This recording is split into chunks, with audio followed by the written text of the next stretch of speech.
Good morning. Yep, you heard it right. I am a little bit early this morning, which is okay. It's not bad. Not a bad thing. Let's see. Trying to find the chat, see if anybody's in there.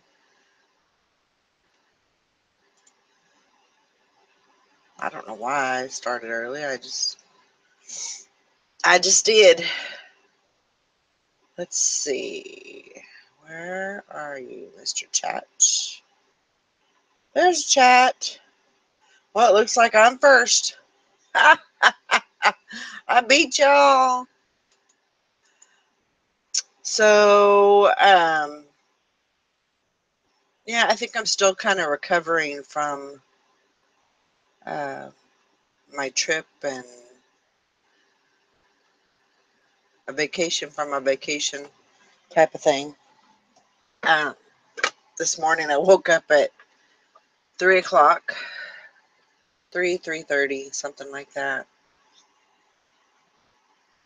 And I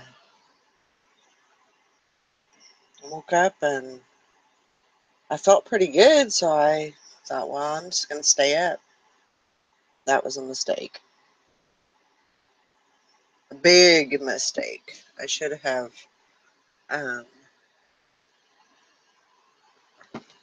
went back to bed.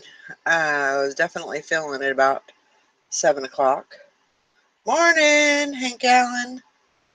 Okay, get your shower.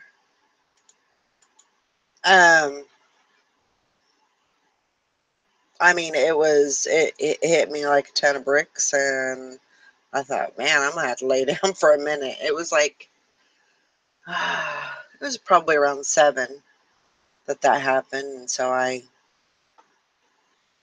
put my alarm on, and I thought, well, I'll just take I got plenty of time. I had already set up the show and everything, so I went ahead and took like a little 30-minute nap. Hopefully. Good morning, fishing and picking. Yes, I am early. Um, Hopefully that'll help me, get through the show. Hopefully I'm not going to be like falling asleep. I'm sure I'll be fine. I'm sure y'all keep me busy. Good morning, Greenville treasures. Hope you're having a good day.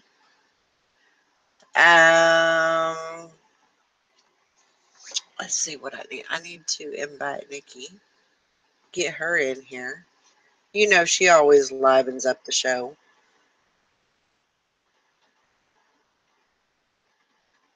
Well, the plan was, because I got ready and everything, and I thought, well, I'll get up and get ready and maybe get some listing done. The listing part didn't get done, but I did get my box out. A box. Actually, I did list one thing, so it wasn't all a failure.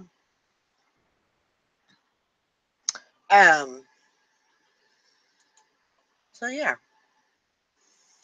Sitting here and just, looking at the time and everything. I said, screw it. I'm just going to get on. I'm just going to start early.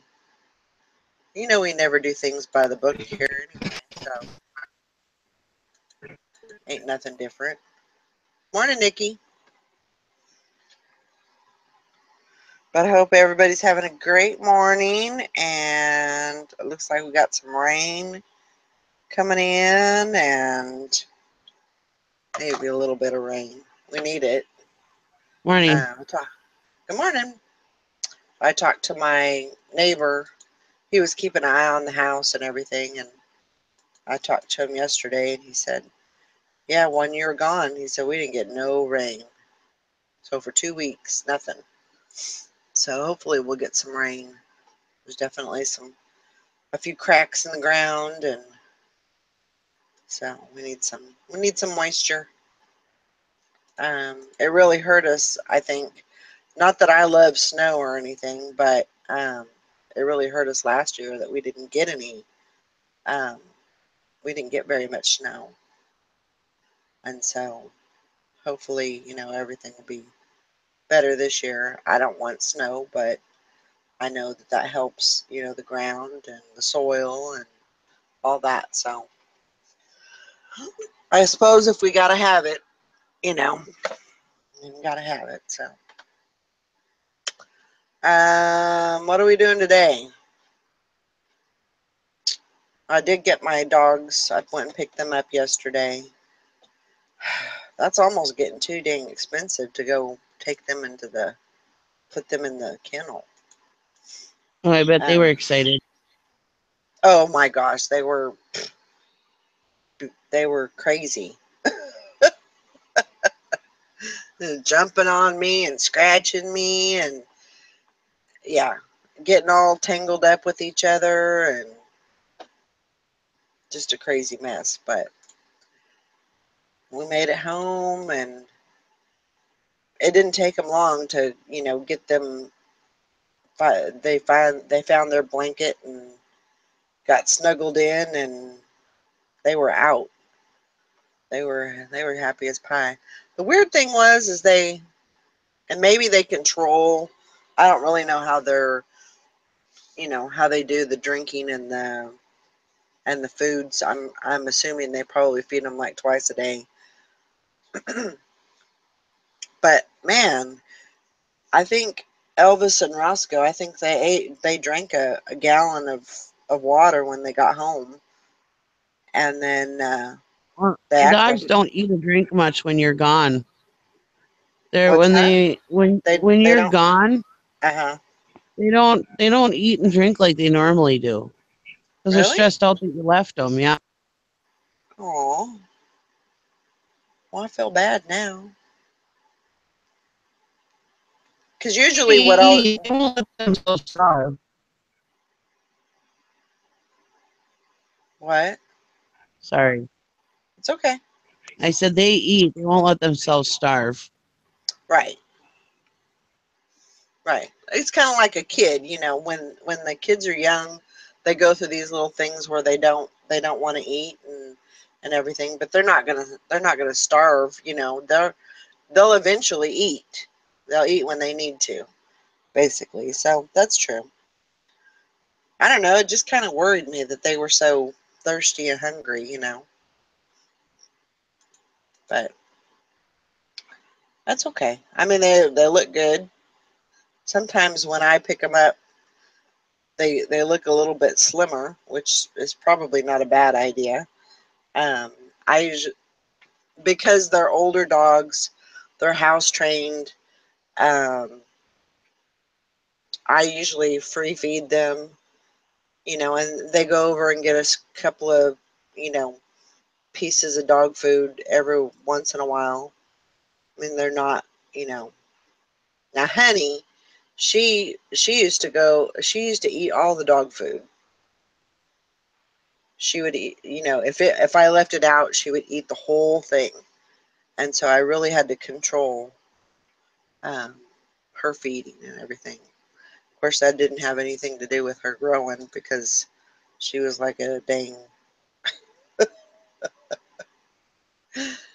'Cause she Oh was a my, puppy. she was a puppy. And she didn't realize that, you don't have to eat the whole thing. You can eat a little bit at a time. And when you go back, still be some there. But yeah, didn't work out. Fishing and Picking says, when I go on vacation, I call the animal control, which I don't believe that you do this. Um, but I guess for somebody that's, you know, wants to go on vacation but doesn't want to pay for a kennel, he says he calls the animal control and reports a stray dog, and it's his dog, and they have to hold the stray for 14 days, free room and board for him. I don't think you do that. I think you're blowing smoke. But yeah, it's just getting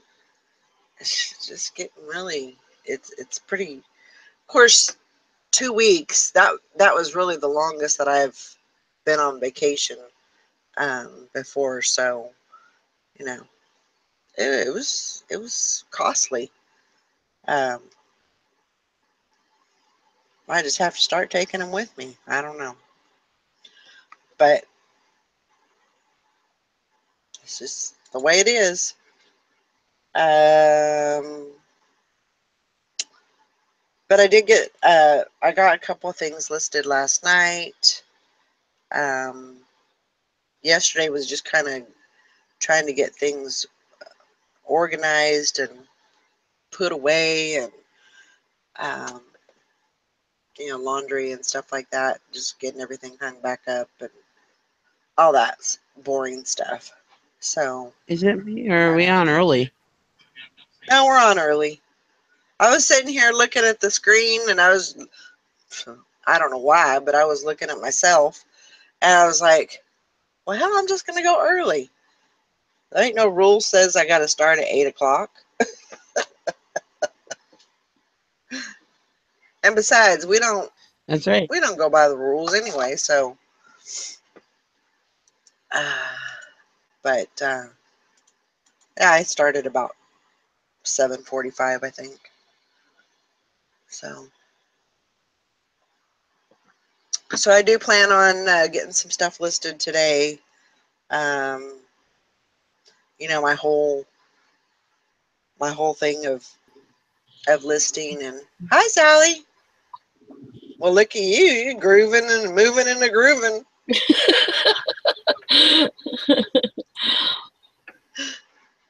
Must have been a good night. Yeah, that's pretty good. That's good. You look like you're in a very good mood.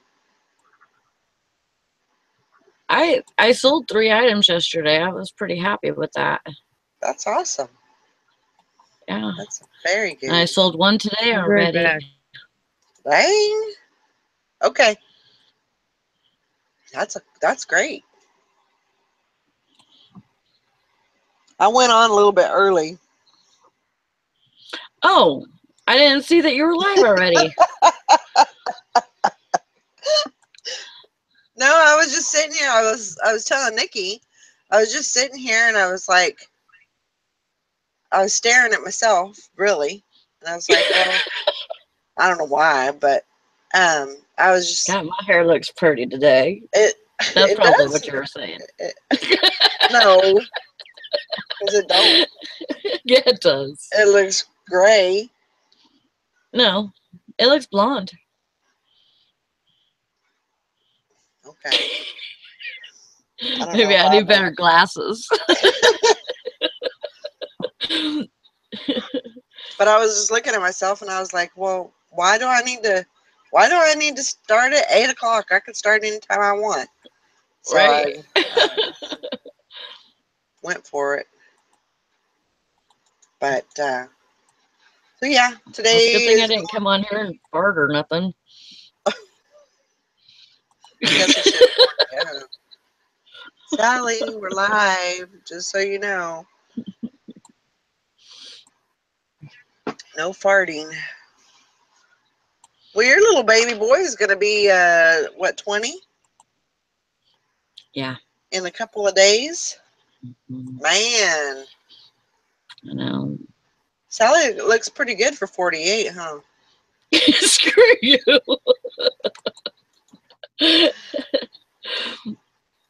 No.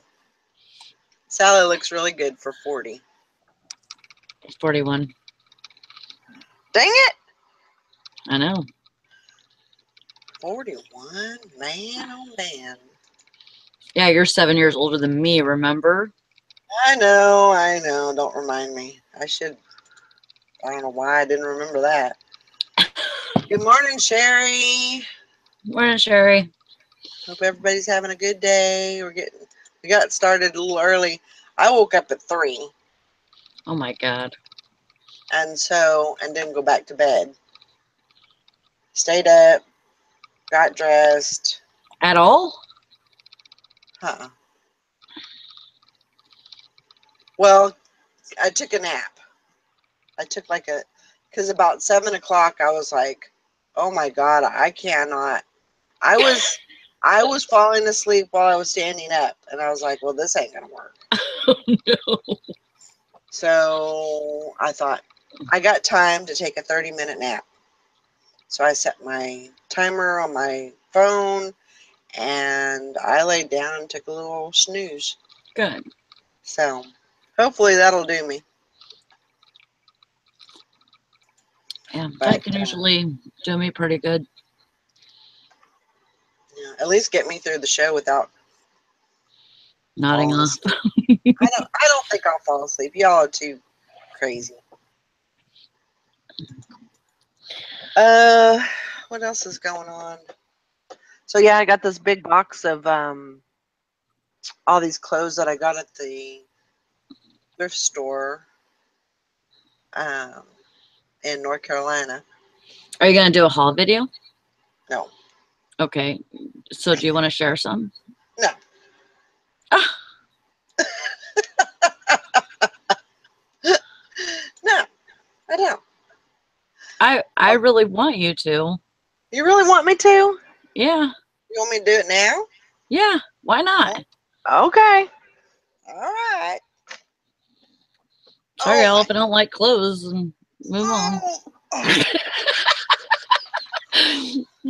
Actually, I was looking yesterday, looking in the area that I'd be probably living, and in North Carolina, and there's actually a lot of auction houses, auction places. Oh, good. Good. So that opportunity looks very promising. And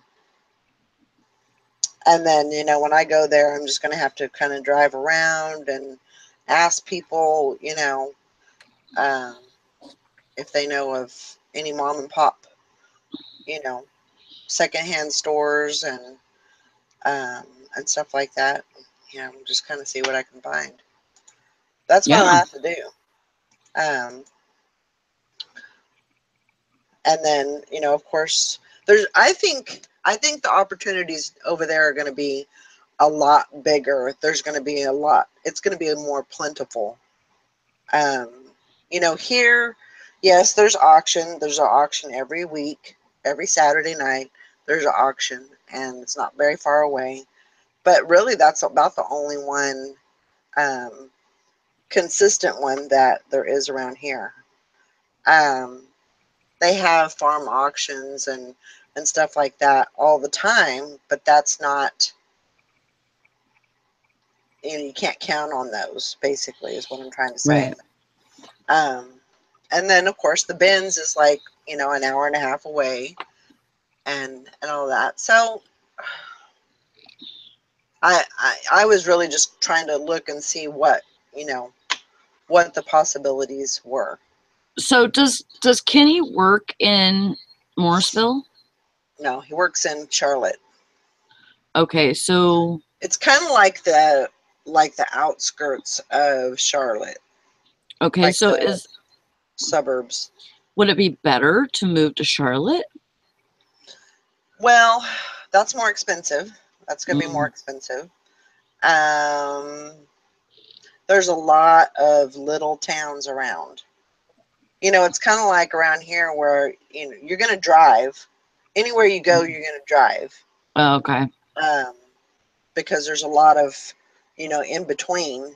But you're going to come across these little towns, wherever you're going to go, wherever you're driving. Yeah. And even Kenny's parents was telling me that, they said, there's a town called Denver. And they said, I think that would really be a good town for you, which I don't really know what that means, but it's, maybe it's just a town with, population of 1. I don't know. But, I know that they were just, but, I mean, stay off my turf. Oh, but, I mean, that's the, I'm really looking forward to that because it just seems like there's a lot more opportunities. And maybe it's just because it's, a new place, new ground, and, a lot of uncovered You know, things that I haven't got to experience yet. So who knows? Yeah. So, but it was good just to kind of look around and see what was out there. So, um, but I'm gonna get back on my, you know, keeping an eye on my definitely listing every day. You know, because I haven't done that this month, and so I want to continue that. I want to keep that going, because I know what Yeah. happens when you list. It's amazing. Oh yeah. It's amazing because you start getting sales. It's like, wow. Um, Good morning, Robin. That's okay. I understand. Well, we're glad you're Hi, here Robin. today. Glad you're here today. So, okay, let me get down to business since Sally is so eagerly,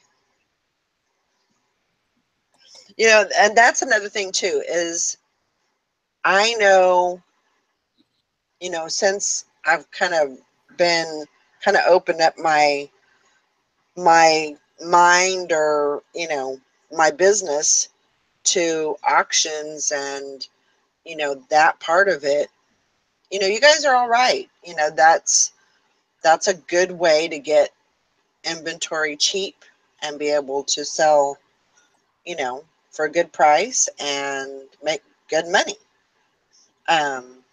And so, you know, I definitely want that to be part of my business. Other, I don't want to get out of clothes because I think that's, like I said yesterday, I think it's a good bread and butter. Yeah. But I think you have to have those uh, those good items in the store too. Yeah, like a So good mix. yes, I mean, unless you're doing all of whatever, you know, and you make your business revolve around this one certain thing, just like Jason does tools, you know. Well, he's even branching out now exactly, into shoes exactly. and women's shoes and And whatever else. he had a great thing going. Mm-hmm. But I think, you know, it wasn't because he wasn't making any money, because we all know that he makes really good money with tools. But Mm-hmm. I think he was getting bored, Yeah, he was getting you bored, know, and it was a with lot of this, work too. with the same old, you know, same old type of thing. So I think it's good to change it up and, you know, branch out and look for those different items. You know, when I go to Walmart, and I'm not going to say what I bought or what I buy usually, but um, yeah, I go to, that's usually the first place that I go is to the clearance aisle to see if there's anything, you know, that catches my eye, or, and I will just say this, uh, printer ink, I do very, very, very well with Mm-hmm. printer ink.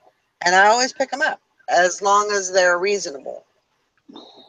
I picked up a printer cartridge for $3, and it's normally $26.99. So, Right. and I'll get $14 out of it. No Did you see problem. what Robin said? No. Said, Valerie, how are you doing with clothing auctions? I always hesitate to do auctions with them because there's just so much out there for sale in clothing.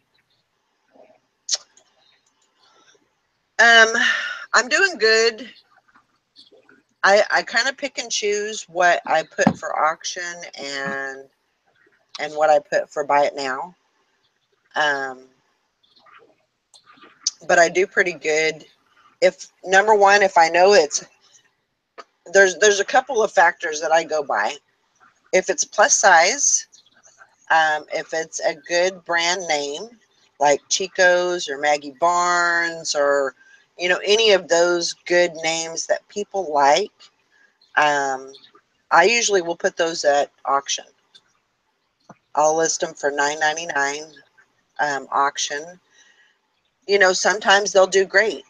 Sometimes they'll end up selling them for $15. Sometimes they'll sell for, you know, there'll be one bid and it'll sell for $9.99. But in reality, especially if I go to the bins, I'm paying $1 or less for those items. I'm making $8 clear. I'm okay with that. And so I just kind of, I pick and choose. I don't do every piece of clothing on auction. I just pick and choose. And if it's a junior's, you know, like a short skirt, jean skirt or something, I'm going to put it at auction. I'm going to let some people fight over it. You know, I got that pair of cowboy boots. I could not sell those things for nothing. I listed them for $99.99. They sat, they were buy it now. I let them set for 2 rounds of 7 days, so 14 days, and nothing. No buyers, nothing. So I just said, you know, screw it. I paid $10 for them. I listed them for auction for $9.99, which a lot of people would disagree with. They're up to $24.99 right now, and I think it's $24. And you know, they've got 3 more days left. Yeah. They're gonna sell. It just depends. Sometimes you just have to change that up to get them to sell. So that's, you know, and that's what a lot of times that's what I'll do. I'll just change things up and you know, if it don't sell one way, it'll more than likely it'll sell another way. Right. So you just kind of have to play with it. Yeah, like you'll look up a certain brand or something, and sometimes it's selling. The comparables are selling, you know, more auction than they are buy it nows, and so that's usually how I determine how I'm going to list them. Yeah. All right, so let me show you a couple of these little things that I got. Okay. So this was I think I want to say it was a Goodwill. It was a little on the expensive. I guess it was probably not that bad as far as expensive wise. It just, Did you have to pay money for it? I did. That's a little bit expensive for me.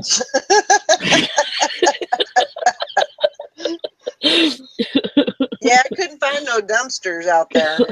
You didn't look hard enough. Apparently not. I guess they weren't really that bad as far as pricing and everything. It's just, I don't know. It seemed like they were maybe a little bit high. So anyway, so I got this little skirt. Yeah. I always pick up skirts. These have the little pleats in them. And this is a Chico's. Size 1, so that's a medium, I believe. But just a nice little skirt.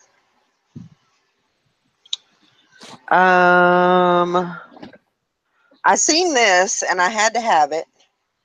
Not for me, but it's a Nick and Nora's. So that's a very popular brand for sleepwear. It's a double XL, so 2XL, and it's a full sleeper for an adult. Cool. So it has pockets. It has feet. I need one of those. The feet are a little bit more. It's gonna be nice for the cold weather. Not really bad, but yeah, I mean, actually, I'm feeling this, and I'm like, man, I need to probably keep that. But it's got little, I don't even know what that is. Could be a mouse for all I know. Looks Did like I tell you all about that?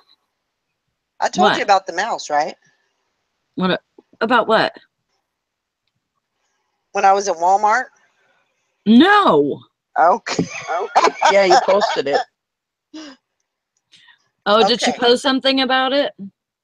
I think, yeah, I did put a post out of it. But okay, so we're in Walmart and Tina was talking to this lady, the cash register lady, or cashier, I should say, not cash register lady. The cashier. I wonder if that's what they call me. The cash register The lady lady. looks like a cash register.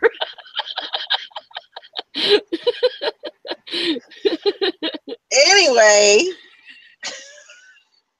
so Tina's talking to her and she's like, I bet you guys see, you know, pretty crazy things, coming in at night. I think we went in at like 11 o'clock because we were getting like supplies for the hurricane and stuff like that. So, Right.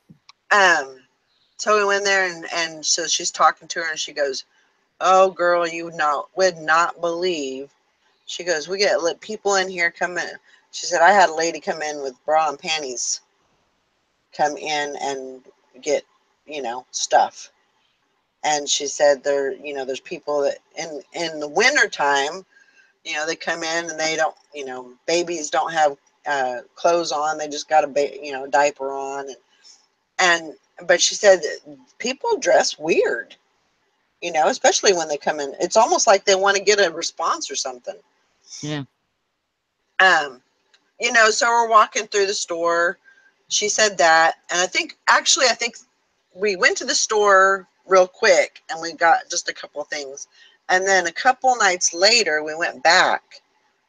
And so we're walking through the store and she goes, well, we really haven't seen anything weird, as far as like people and the way they're dressing and everything. And then just as she said that, I looked up and I seen this person in a full pajama set, which is not a big deal. If that's what you want to do, Right. that's, whatever, float your boat. But then I started looking up and he had a hood and it was a mouse hood and he had ears and it actually came like over his eyes and covered his, had like eye holes. Oh my God. And I was like, well, there you go. There's a mouse. He goes, what? I said, yeah, there's a mouse. And then there was another couple people that was standing around me and they're like, a mouse? I said, yeah, look right there. There's a mouse. Health department probably went and shut him down the next day. Oh my gosh. That was hilarious. That was great. Oh, Well, Walmart's selling pajamas that look like chickens, so Oh my gosh. I was gonna buy them if they would add my size. But yeah, so these will actually go because of the condition. I haven't looked at the crotch yet. That's one thing you definitely got to look at when you're. I should be able to get $25 to $30 out of these. Yeah. Easy. And I may put those on auction just to see where it goes. What the heck? Right. What is this? Sometimes I wonder what the heck I'm thinking when I'm picking this stuff up, but so I picked this up. It comes with a pair of boxers and it's underoos. Oh, So cool. I thought it was cute at the time. Victoria's Secret, it's sleepwear. It's like a little thermal shirt, and then it comes with a pair of sleep pants with it.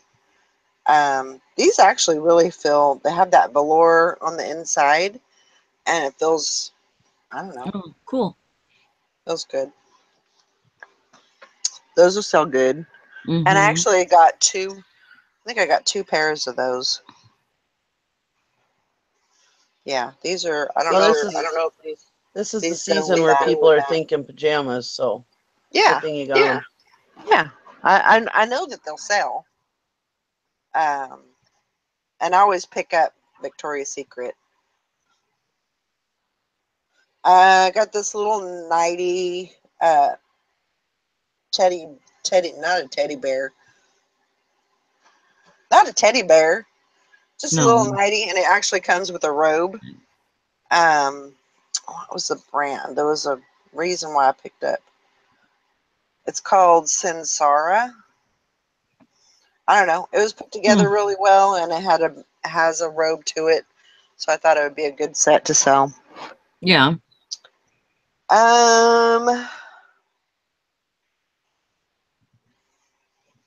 I got this. It's a maternity dress. It's long. Mm-hmm. Probably not quite the season, but I'll still list it, and it'll sell eventually. It's the season like in California, so True. True. True. Ann Taylor, just some capri pants. yeah. When because I had a whole basket full of clothes, and Tina had walked away for about 30 minutes. When she walked away, I probably had maybe 5 or 6 pieces of clothing. And then when she came back, my basket was like full. She's like, what are you doing? I said, honey, I'm working.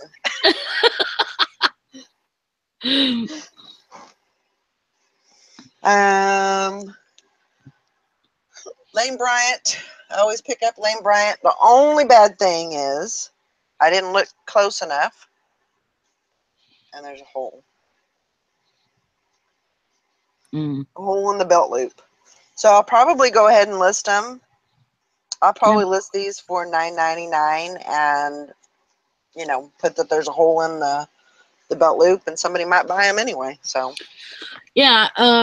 I sold a good, I can't remember what brand it was, but it was a very good brand shirt yesterday. Oh, it was a lower brand of Anthropology, and really pretty sheer shirt. Was green with red polka dots on it, and it had a little hole right here on the shoulder. And I thought, hell, I'm gonna list those anyways, or list that anyways. And I got like $8 for it shipped. And I just put in the description, needs a couple of stitches in the shoulder, and I took a really good picture of it. right, So some people don't care that it has to be repaired a little bit. If they're getting a right, good shirt for a good price, they don't care. right. And I think as long as of course, I always think of it like if I was the customer, if I ordered a shirt and it looked really good, really nice on there, and there was no, it didn't say that there was a rip in the side or anything, and then I got it and there was a rip inside, oh man, I'd be Oh, pissed. yeah, I'd I be would pissed be, too. and but you tell me that there's a hole in the side and I think I can stitch it up and it can be a good Hmm. shirt for me. Heck Yeah, yeah. And it's a reasonable price. right. And that's one thing that I do put in my condition is I'll say what's wrong with it, and then I will say, price has been adjusted due to the defect or something like that. Right. I never thought about putting something like that. Just so they kind of know that yes, I'm aware that there is a defect, and I've adjusted the price so accordingly, basically. So, um, So Torrid usually does pretty good for me. Mhm. I got these Torrid jeans. They're skinny jeans. The only problem is, and Tina picked these up for me, and I don't normally. They have some rhinestones on the butt, but some Mhm. of the rhinestones are missing. Mhm. And because she picked them up for me, I didn't want to tell her, no, I don't want those because What size are I they? don't want to hurt anybody's feelings. What size are they? Um, these are 20. Oh. But You know, there's these little, but there's just a few of the rhinestones that are I'd list missing. them anyways, Valerie. Yeah. Oh yeah. I'll list them. Yeah. Torrid sells pretty good, Yeah, it does. so shouldn't be a problem. Are y'all getting bored yet? Torrid does sell, huh? Maybe I'll have my daughter go through all her shit and try Oh, to yeah. get some of her clothes. So I got this little dress or a skirt. Cute.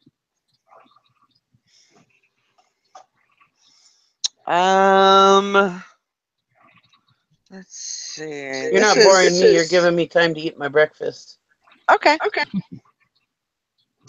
This is the brand is called Lapis, which is pencil in Spanish, Mhm. but it's a little dress. I liked it because it has this like draw up Yeah. on it, and I Right. think it's like a tube top or strapless dress, but it has this this design about it that I really like. That draw up kind of look. I don't know. Mhm. And I will tell you, most of the times I don't look stuff up. It's probably not advisable, but I go by the style, the color, the size. If it's the size 20, 22, it's going to sell. Mhm. People are looking for plus size clothing. So People look for smaller clothing too. this is true. They do. Size 1, size 2. And after you get to us, can you guys hear me okay? Yeah, Yeah. you keep echoing whenever we talk. Oh. Well, anyways, that's it. people are always looking, or as we grow as sellers, you don't need to look up everything as much. Right. Right. Exactly. Robin says to bedazzle those jeans. Yeah, I don't know if I'll go that far. And Hank says, I guess they're moving into a new house.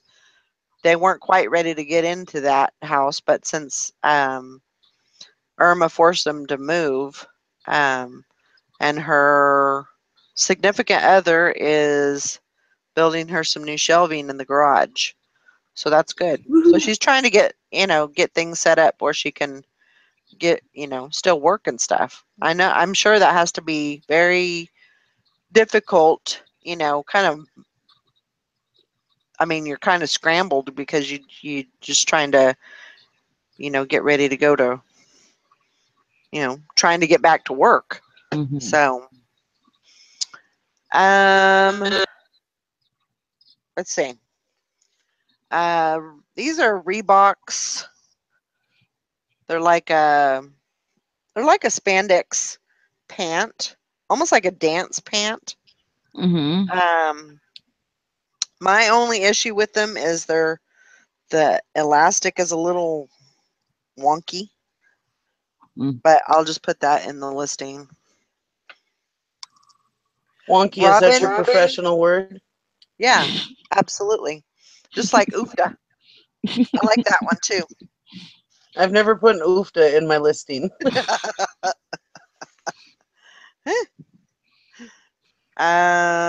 Eileen Fisher. I see a lot of Eileen Fisher on like a lot of the clothing videos. A lot of people pick those up. Yeah. And they're elastic denim pants. Right. So I was like, oh, Eileen Fisher, I'm picking them up. These are those pants that go to that sleep shirt, Yeah. that Victoria's Secret. And I think, I want to say, those are medium. I probably need my glasses. Probably, since you're going like this. I know. But they're all the way over there. What was I going to say? I was just going to say something. I don't know. It's gone. I don't know. It's gone. And then there's the shirt to those pants.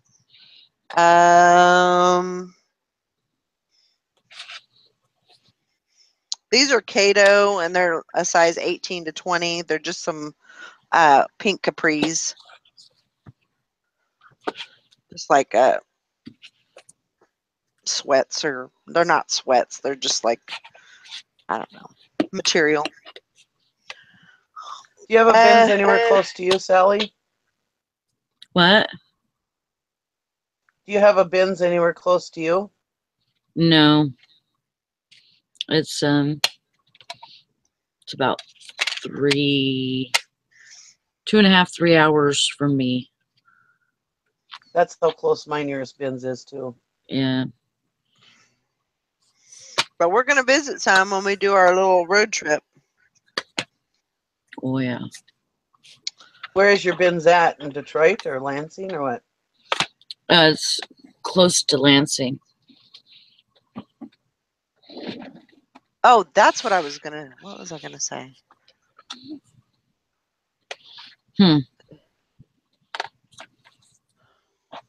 It's something about, okay, so bin pickers.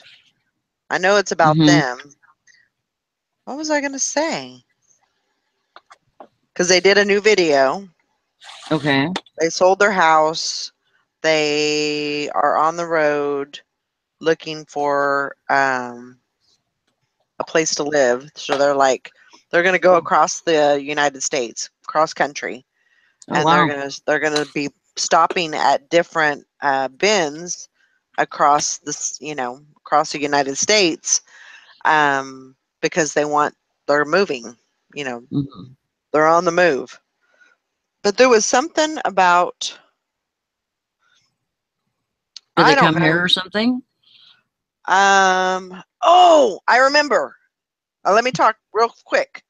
Okay. So his brother, so the G is from Michigan, and his brother sets up it's like a Comic-Con type of thing, but it's called Mega. I had it written down somewhere. Of course, I probably threw it away. Mega XP or something like that. Okay. And it's in Jackson, Michigan. And I was going to Jackson, tell okay. you to tell the boys. It's like, I looked it up, and it's like 2 hours from you. Oh. It's up. I believe it's upstate. Oh, okay. I don't know if that's the right way you say that, but it's up. It's up rather than down. But it's north of us. Yeah. That's exactly what his brother is the one that manages that whole event, and it's all about, similar to Comic-Con. Yeah. That's what I wanted to say. I completely, I don't know. There's no excuse for it. That's just the way it is. I'm old. Me too.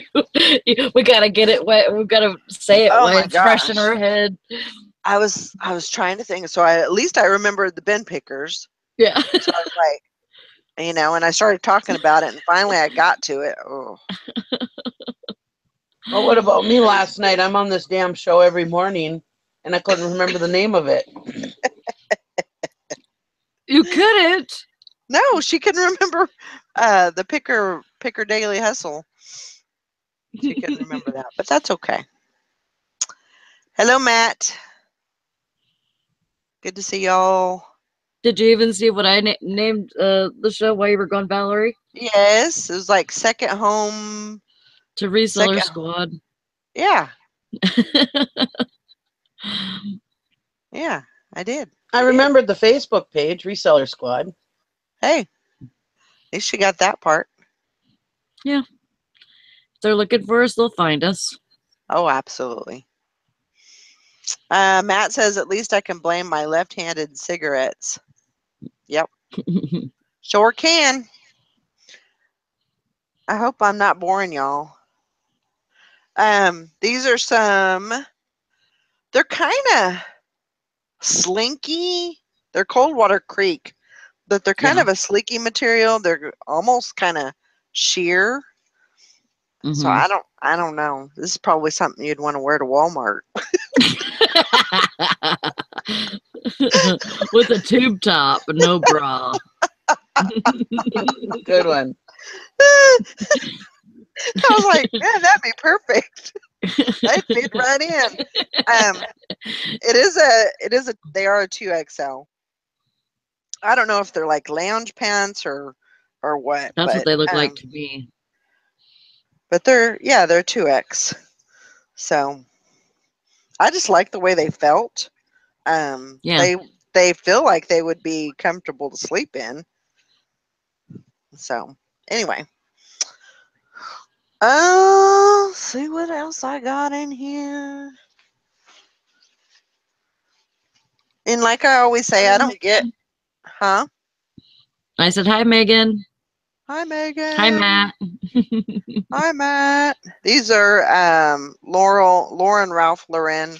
They're just like a little windbreaker type pant with the elastic bottoms. What are these? These are Calvin Klein. Just some cargo capri type pants. Cool. I feel like I'm boring y'all. I'm not bored. Okay. Are you guys bored? Tell us in the chat. Don't tell us. I don't want to know. Todd says, good morning. Wait, I was sleeping. What did you say? No, I'm just kidding. I'm eating. Oh, shit. Okay. Todd says, good morning. Good morning, rat killing retail resellers. Oh my gosh. You know, I thought for sure when I got home, I was so afraid to come home because I thought for sure I'd have, so I put traps out before I left, which is probably not too smart because I was going to be gone for 2 weeks. But I was like, well, I'm not going to come home to a bunch of, mice running through the house or whatever. They're not going to do that. So I thought, well, I'm just going to have to, do it. And if there's one that's dead, it's just going to stink up the house. And that's just the way it's going to have to be. I did leave a few windows open in the back just in case that did happen. Right. But I was so afraid that, I was going to come home and there was going to be mouse in the traps and everything. But I walked in, I checked them all and there was no mice. So wow. Maybe I got the one. So maybe that's all there was. Well, hopefully your cat keeps running around the outside of the house good enough to where they don't get in. Hopefully. These are like I don't know, maybe like a capri. Yeah, They're I think women, I had a pair of one of those once. but these are Columbia. They're size 14. Mm-hmm. So good brand, of course. I always do really well with Columbia. So yeah, there's quite a bit of stuff.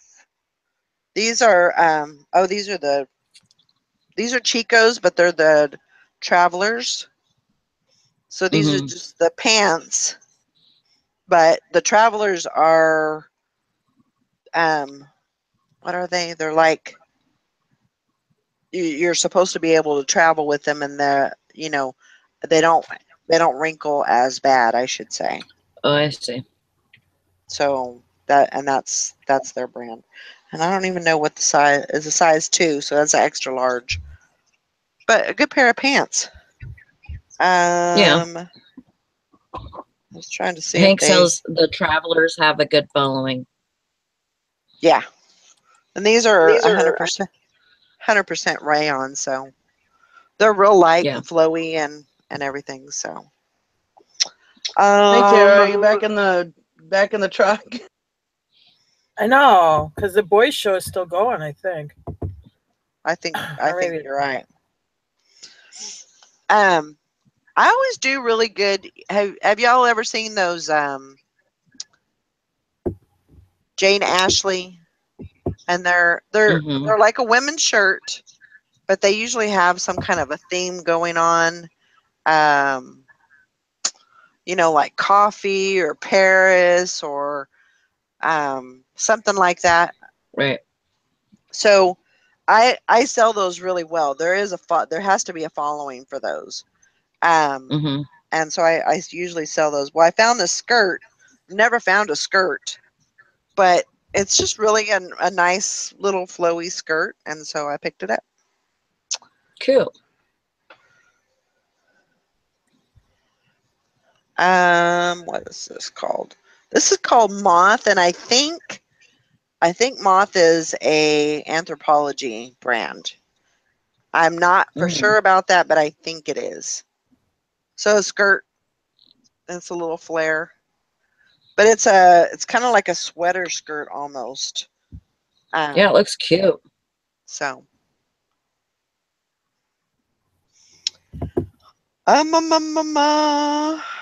Fishing and Picking said, I'm a man. I'm still here. Oh, that's nice. And we're happy to hear that, Fishing and Picking. We like you. Okay, so and we have Todd. I had a question about this because I'm very sick of going to this rehab thing. Oh. Check RN number. Megan's mother-in-law, she's had some health issues and had to go to rehab and stuff.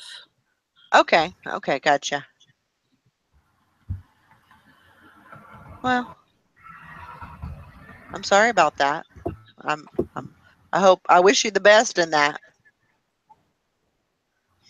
I don't know if anybody's ever heard of this. It's called COC. And it almost looks like, I'll show you the brand or the tag. Let me see if I can find my camera. I was almost thinking that it was like Chanel. Because it kind of has that look. I don't think it is, but Hank, maybe you can help me with that. You know a you're lot above about my that. page. That logo looks like something I've seen before. Yeah.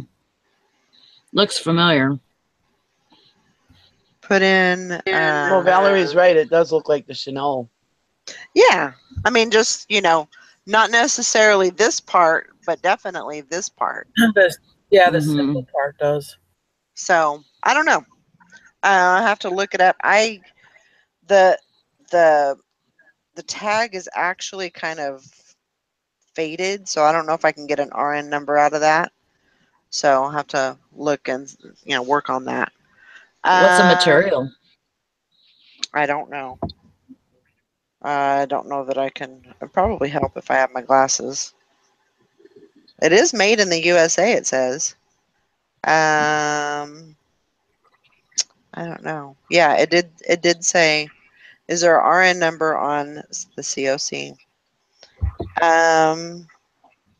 You know what? Hang on. She's gotta go get her glasses right now. Let me go get my spectacles. Oh boy. Where are they? I threw them away. At least you can find the kitchen without them. I'd probably freaking starve to death hiding in the freaking corner of the bathroom or something. Oh without Lord, my glasses. I can see now. Woo! Man, the world looks so much different. Okay. So I don't even see a RN number. It's 100% polyester.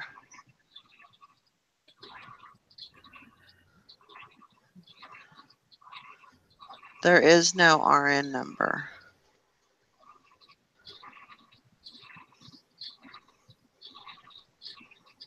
So that's kind of screwed up. Mm-hmm. I'll have to do some research and look that up to see if, I mean, it's doubtful. I don't know.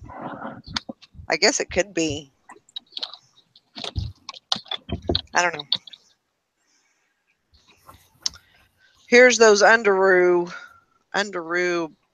boxers. Yeah. So, let's see what it is. No matter what, it's a cute piece. Yeah, I like the long skirt like that. So, yeah, Hank Allen Cash said on that gray skirt that I had, she said it was definitely Anthropology. So good. Yay, I called it. This was a really cute skirt. It's really thick, Mm-hmm. and it has pockets, and it has a zipper. It's Banana Republic, and it's a size 2. But Skinny money. it's like a green color, and then it's got some black and some pink. So kind of a different print, I guess you could say, Right. all around. Did you bring this stuff See? home from North Carolina? Did I bring you what? I said, did you bring the clothes back from North Carolina? I did. Oh, okay. I was gonna say, it looks like you got some good stuff. Yeah, I think So much I about clothes. got some good. I think I got some pretty good stuff. Cool. There's a skirt, and it's kind of that ombre style. So it's got, the green, and then it goes down to the blue. It's Lane Bryant, so that should do pretty good. Do you want me to do it all, Sally? I don't care. Okay. This is that robe to that that nightie that I found. I haven't looked that up, but it's made pretty good, and then there's lots of embroidery on it, so I think it'll probably do pretty good. Yeah, it's very pretty. This Ann Taylor Loft little denim skirt.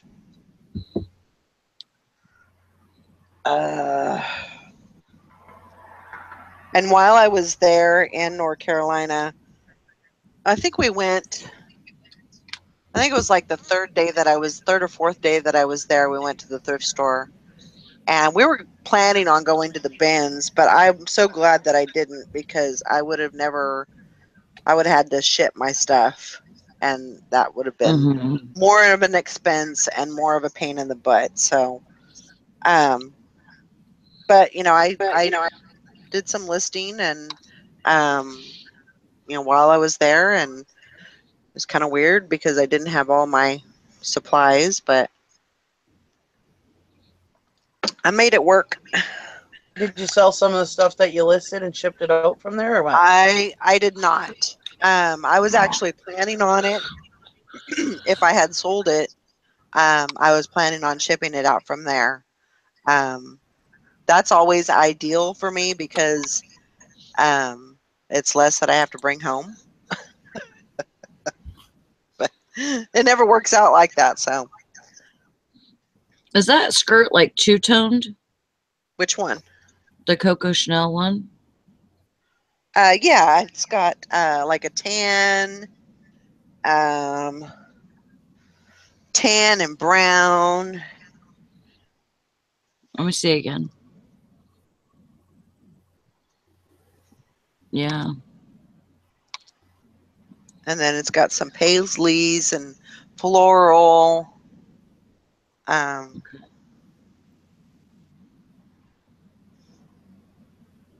Okay. Yeah. I just wanted to see. This one's from Roxy.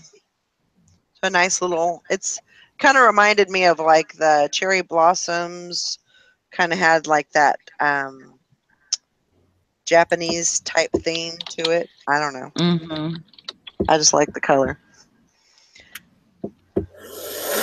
I tried this on at the thrift store. No, I'm just kidding.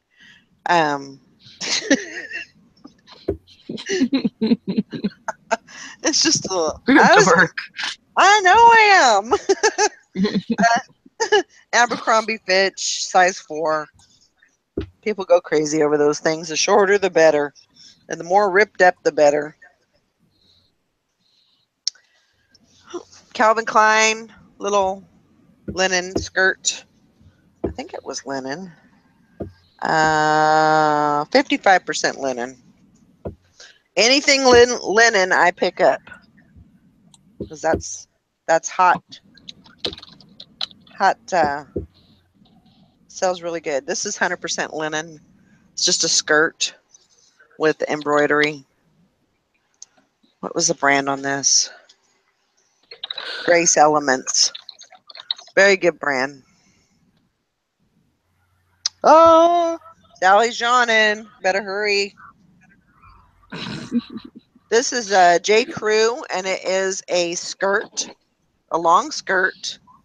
It's very plain, Mm-hmm. but I believe it's 100% linen also. Oh, good. And like I say, I always pick those up. Yeah. Though Too. that stuff sells like hotcakes. I'm trying to hurry, y'all. Pair of jeans, plus size jeans. I just need to get up and move, I think. We'll go and have you a smoke. Okay. This I'll do that. is Max Studios, size 8, I think. See? And that's one of the reasons why I don't do the haul videos, is because I think they're boring. They're boring when I do it. They're not boring when I'm watching them, but they're boring when I'm doing it. So this is just a little, it's almost like a burlap sack type of material. I guess it probably is linen, but just a nice little skirt. What else did I get? I I buy a lot of ties, and I do pretty good with them. But the brand on this, I didn't really know much about it, but it's called Tongue Tied. Is the brand on it? And just a nice tie. It's black and yellow. I don't know. This is Guess Jeans, and it's a skirt, but it's got some, distress going on. And it's all manufactured distress. That's cute.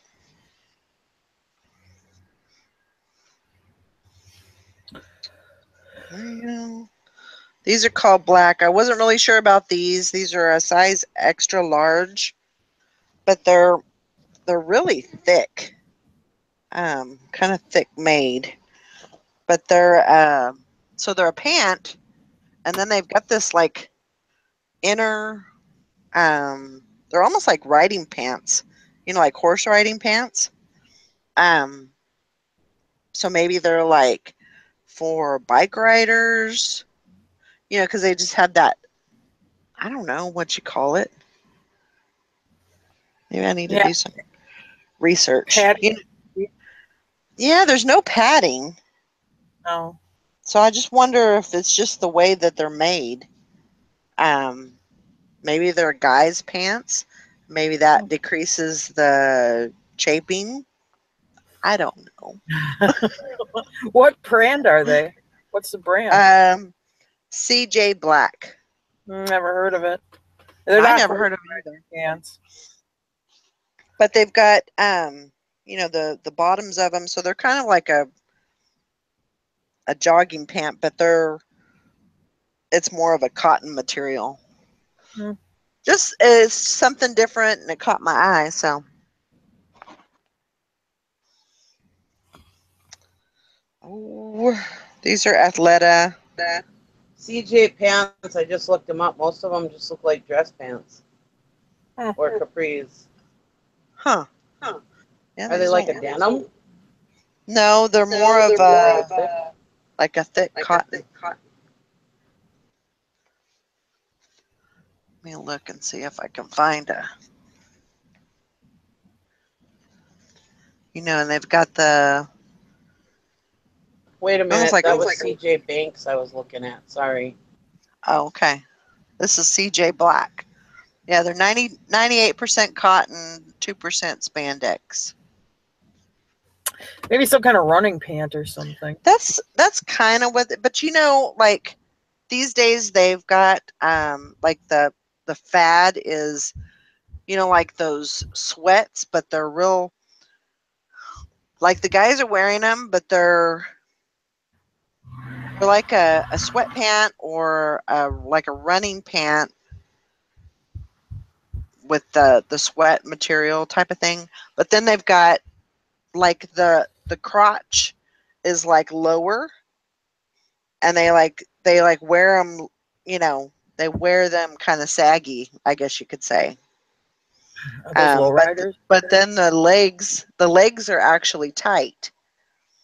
I don't like them. I think they look dumb as hell. But that's what a lot of guys are wearing. These are Athleta 100% linen. So I found a lot of good linen stuff, so that was good. These are American Eagle. I just thought they were cute, and they should sell pretty good. Just some simple short shorts. And another pair of those in a different style. What are these? These are J. Crew. These are like a embroidered knit pair of shorts. Now that I'm looking at them, they look kind of wonky, actually. There's that word again. Look at, I think those are not right. Looks like one leg is longer than the other. I don't know. We'll have to look at that. Am I still causing feedback? No, you're still okay. You sound fine. I know what it is now. The hem is actually out of the other one. That's why they look wonky. That's her new professional word, Tara, wonky. I know. She's going to sell a lot of clothes with that in her title, wonky. These are Really wonky. White House Black Market. I always sell those. I got an echo. Oh, is that me? Sorry. Yeah, it sounds like you're on repeater. It's Nikki. Sorry, Nikki. J. Jill. I usually always pick up J. Jill. They're one of those high. They're not a high end brand, but I would say they're medium to high. They're a good seller, actually. Is what I'm trying to say. Reebok running shorts. I always pick those up. As long as the crotch is good. Don't want no crotch rot. No. No. Don't want none of that. No. See, these are another pair of those pants, and they have the same Yeah, inseam padding. style here. Yeah. And these are Aeropostale, and it says jogger. So, man, get a big old pile there. We're coming to the end, though. Oh, what are these? Eileen Fisher. I was trying to find a tag in here to see what. It kind of feel slinky. I don't think they're linen, but they could be.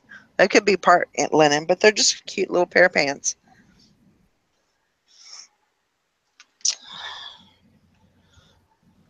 Funny story, real quick.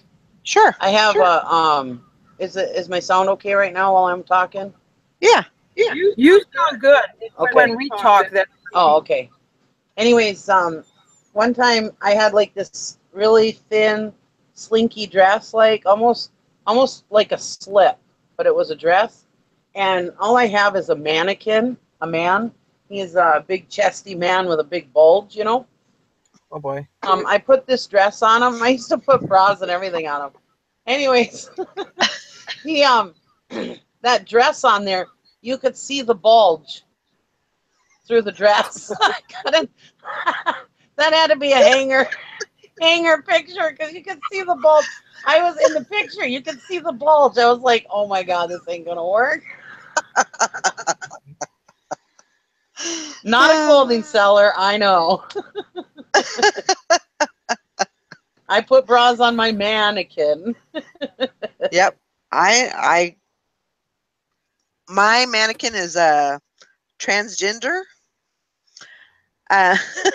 Because on one side it has the boobs, and on the other side it has like male nipples, but it's like it's the back for the woman, but it can actually be the front for the man. So it's kind of weird, but it works. That bulge on him, I call it my handle because it makes it easier to carry him. Oh boy. These are some Reebok. They're like sweatpants. They're a size 3XL. Oh my gosh. And last but not least, I have some Lucky pants, Lucky jeans. And I usually try and pick those up because they do sell pretty good. They're a size 14, so they're a good size. They'll sell good. And that is all. I'm sorry that I bored y'all. Oh, stop it. So yeah, I've got this whole box that I need to get listed. Hank says, what was that brand again? Which one? Oh. To which one, Hank?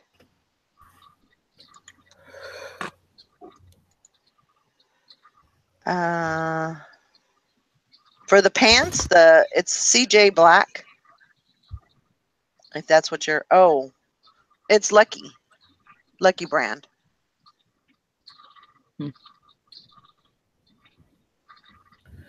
Oh yeah, Lucky on the jeans. Yeah. And I think on like the jeans, I think I paid I want to say $4.99 on the jeans. And then so from what I normally spend on those types of clothing, it was probably about $1 to maybe $1.50 more than what I normally spend. Mm-hmm. So, which it's not horrible. I know that I'm gonna, make that money back, and I know that I'll be able to sell the stuff that I got. So, I'll be fine. I gotta take these glasses off. Freaking killing my face.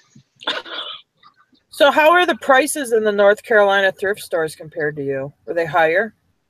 Yeah, they were a little bit.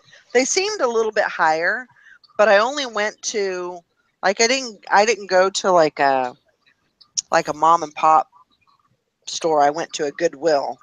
So they were a little, probably about $1 higher, $1.50 higher than what I usually pay. I really wanted to go to the bins, but we didn't get it. We didn't make it. So we pick the next best thing, and Yeah.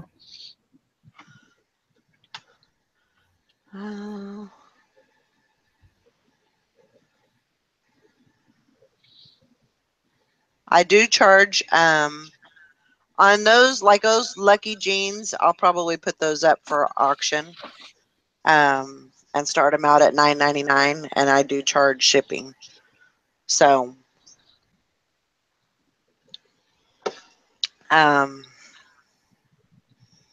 so that'll be double my money if they sell at $9.99. And but sometimes, you know, like I said, sometimes I'll get lucky and there'll be a bidding war, and you know, I've sold jeans for $19.99 and plus shipping, which is a lot for a pair of jeans. But if you want them bad enough, like that's a good size. Those will go really well. So I think I'll do good on those.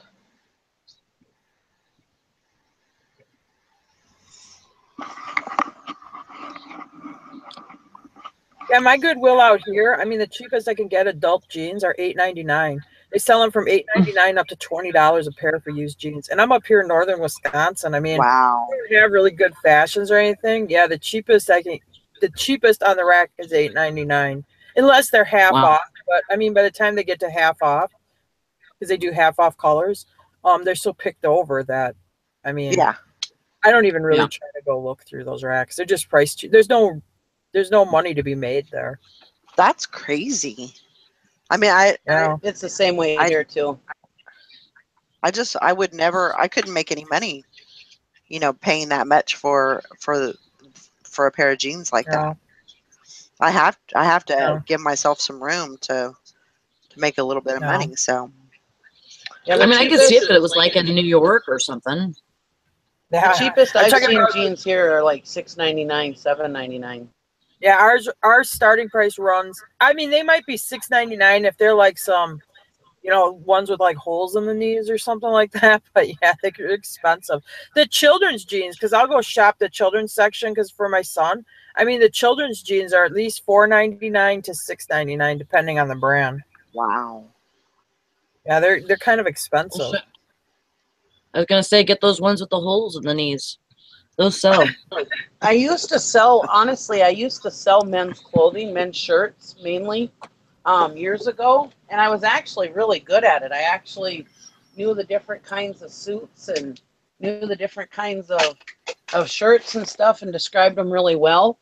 And that was because our Salvation Army had sold shirts for $2.99 or $1.99. But now they want at least, I can't pick up a shirt for less than $5 or $6. Yeah. That's insane. You know, those kind of stores would sell so much more. Like, they get so much. So it's pure profit. They got it donated for free. Right. Yeah. Why not sell it for $1 or even $2? And then, you know, then you have that profit, and you're having so much come through there that, you know, they're going to be selling like, you know, crazy. So right. To me, that's just bad business. Yeah. Well, everybody's got it in their head that, I mean, it pisses people off if you make more on what they're selling. Like, I was at a rummage sale one day, and the lady, I was telling her, let's see, what was I was telling her, oh, she said that a reseller came to her sale. And she says, I just told him, just get out. I don't want him. And because he was telling me what he was going to make on stuff. Well, that's stupid to begin with. But yeah. Anyways, she goes, it just pissed me off. I sent him away. He wasn't going to buy none of my stuff. And it's like, well, what do you care? As long as you're getting the price that you want for it. You know, I said, well, was he paying the price you had on it? Yeah, he wasn't dickering about the price, but I don't think he should be going and making money on the stuff I'm selling. It's like, well, who gives a shit if you get the price you want? I want resellers to come to my rummage sales and buy stuff and dicker with me and say, hey, I'm going to take all this stuff, this big pile of stuff off your hands for this amount of money. Please do. Yeah. You know, I mean, Right. come on, you know, go ahead, make money. You know, and a lot of times on my Facebook ads and stuff, I put resellers welcome stuff out that I could sell on eBay, but either A, I don't want to ship it, or B, I just don't want, I just got so much, I don't want to deal with it, you know. And and I put resellers welcome on most of my ads when I advertise for it. How's the feedback? Any better? No, I don't. It Yes, sounds good. And there's no sound just fine.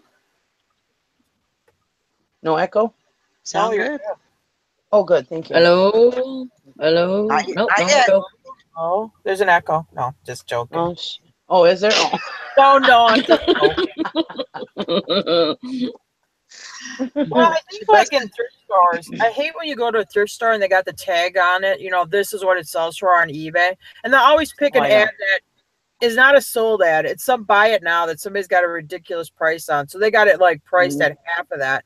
But the thing they don't get is we have to buy it, we have to invest in it, we have to bring it home, list it, do all that work. We have to pay. You got to pay your commission to eBay and all this stuff. I mean, when you think you have to have some money on there to be able to do this, and I don't get it. Some people like maybe resent it a little. But the other thing is, like the thrift store, if you really want to get that much, then start your own eBay account, list the crap on eBay and ship it, and have your volunteers man computers, because I guarantee you they do not want to do that either. You know, Right. Yep. Very true. I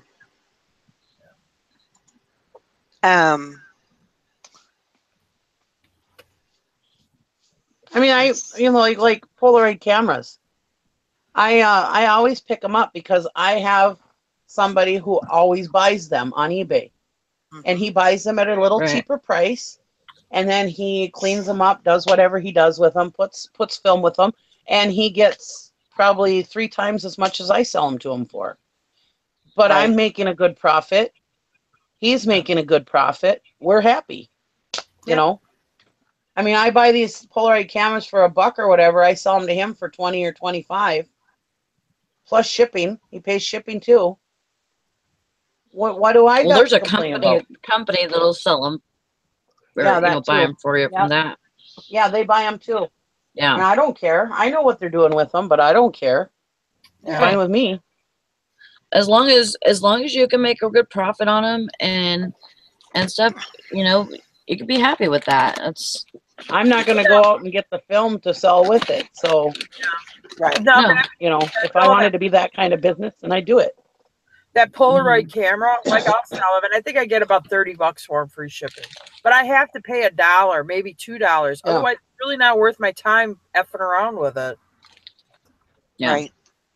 I'm not going to pay $8 or $10 for that camera because there's not enough money there to mess with. Right. No, and that's a lot of times what our Salvation Army will do. All the cameras and all that, they'll have them all behind the counter, and they've got just this exorbitant price on them, and it's like, well, I'm not going to buy it, There's not enough meat. Oh, they do that at my store too. They do that at my store too, and then a month down the road, they'll be in the freaking dumpster. Yeah. That's insane. because they couldn't sell them because they were too expensive. Yeah. It's kind of stupid. Yep. I mean, to me, it's just really bad business and kind of stupid on their part, because they could totally get rid of them for a good price. Even if they were to put like $3 on a Polaroid camera, they could sell that. Yeah. They could sell it for that and make a little bit of money and get rid of it, put something else in its place.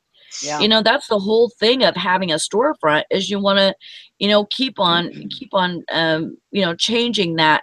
changing everything around, changing, your inventory and stuff, and get it, your sell-through rate. Well, I know that's, I understand that people, they have bills, the stores, they have bills, they have to pay their rent, they have to, they have to pay their employees and stuff. But I've noticed ever since they had this new manager at the Salvation Army, and things are priced up, they have way more stuff in their store, which means they're not selling the stuff as fast. Because before you'd go in there and there was hardly any, you know, I mean, things were gone, you know, I mean, people would go in and they'd buy all the stuff, and yeah, they were constantly having to put stuff out, which is a good thing. But I notice now, since they had this new manager that's been raising prices on everything and looking stuff up on eBay, all their stuff is sitting. It's sitting and sitting and sitting. And they will not budge on prices. You know, I go in there all the time. They all know me. I don't go in there like every day, but they all know who I am and stuff. Right. And I go in there, and even if I like buy a whole cart of stuff, they will not dicker with me at all.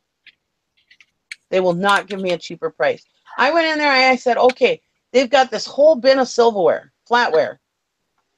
It's all stainless steel crap, most of it. Most of it I probably wouldn't make anything on, but I didn't want to sit there all day and dink around looking through each piece. So I said, how about if I buy all of it? And they have some stupid price, like, I don't know, 29 or 49 cents a piece on it. And I said, and they said, well, you can buy it at 49 cents each. And I was like, yes, but I'm going to buy the whole entire bin. What kind of deal can you give me to? And I mean, they just keep adding to it. Nobody ever buys that stuff at 50 cents a piece, you know? And it's like, and I says, what if I take the whole entire bin? Nope, you know?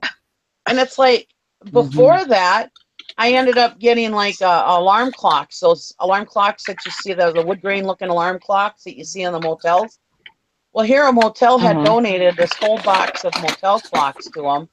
And I went in there and I said, and they had like $5 a piece on them in the whole bin.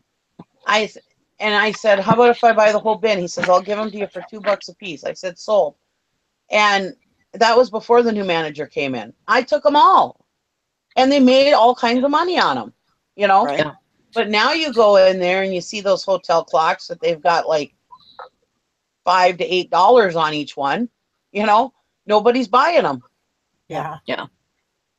They're, for me, like my local thrift stores, Big Mouth Billy Bass. I mean, I used to pick them up for $1 or $2 all the time, and they usually sell for like 30 to 35 if the cord.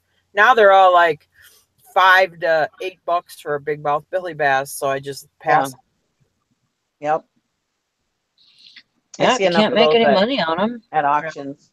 And that's the thing I don't understand. I mean, okay, if the thrift stores want to charge whatever, that's fine with me. I go to auctions, I get good deals. I go to rummage sales, I get good deals.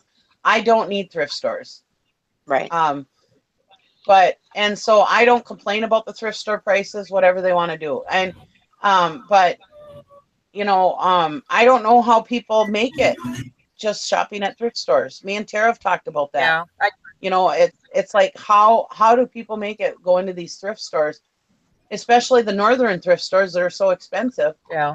I mean, it's crazy. I mean, I don't know how anybody makes it. They must have that Amazon mentality where if they make a couple bucks on it, you know, they must be doing volume. I mean, for one, it depends on where, you know, like if you're going in the doors, no.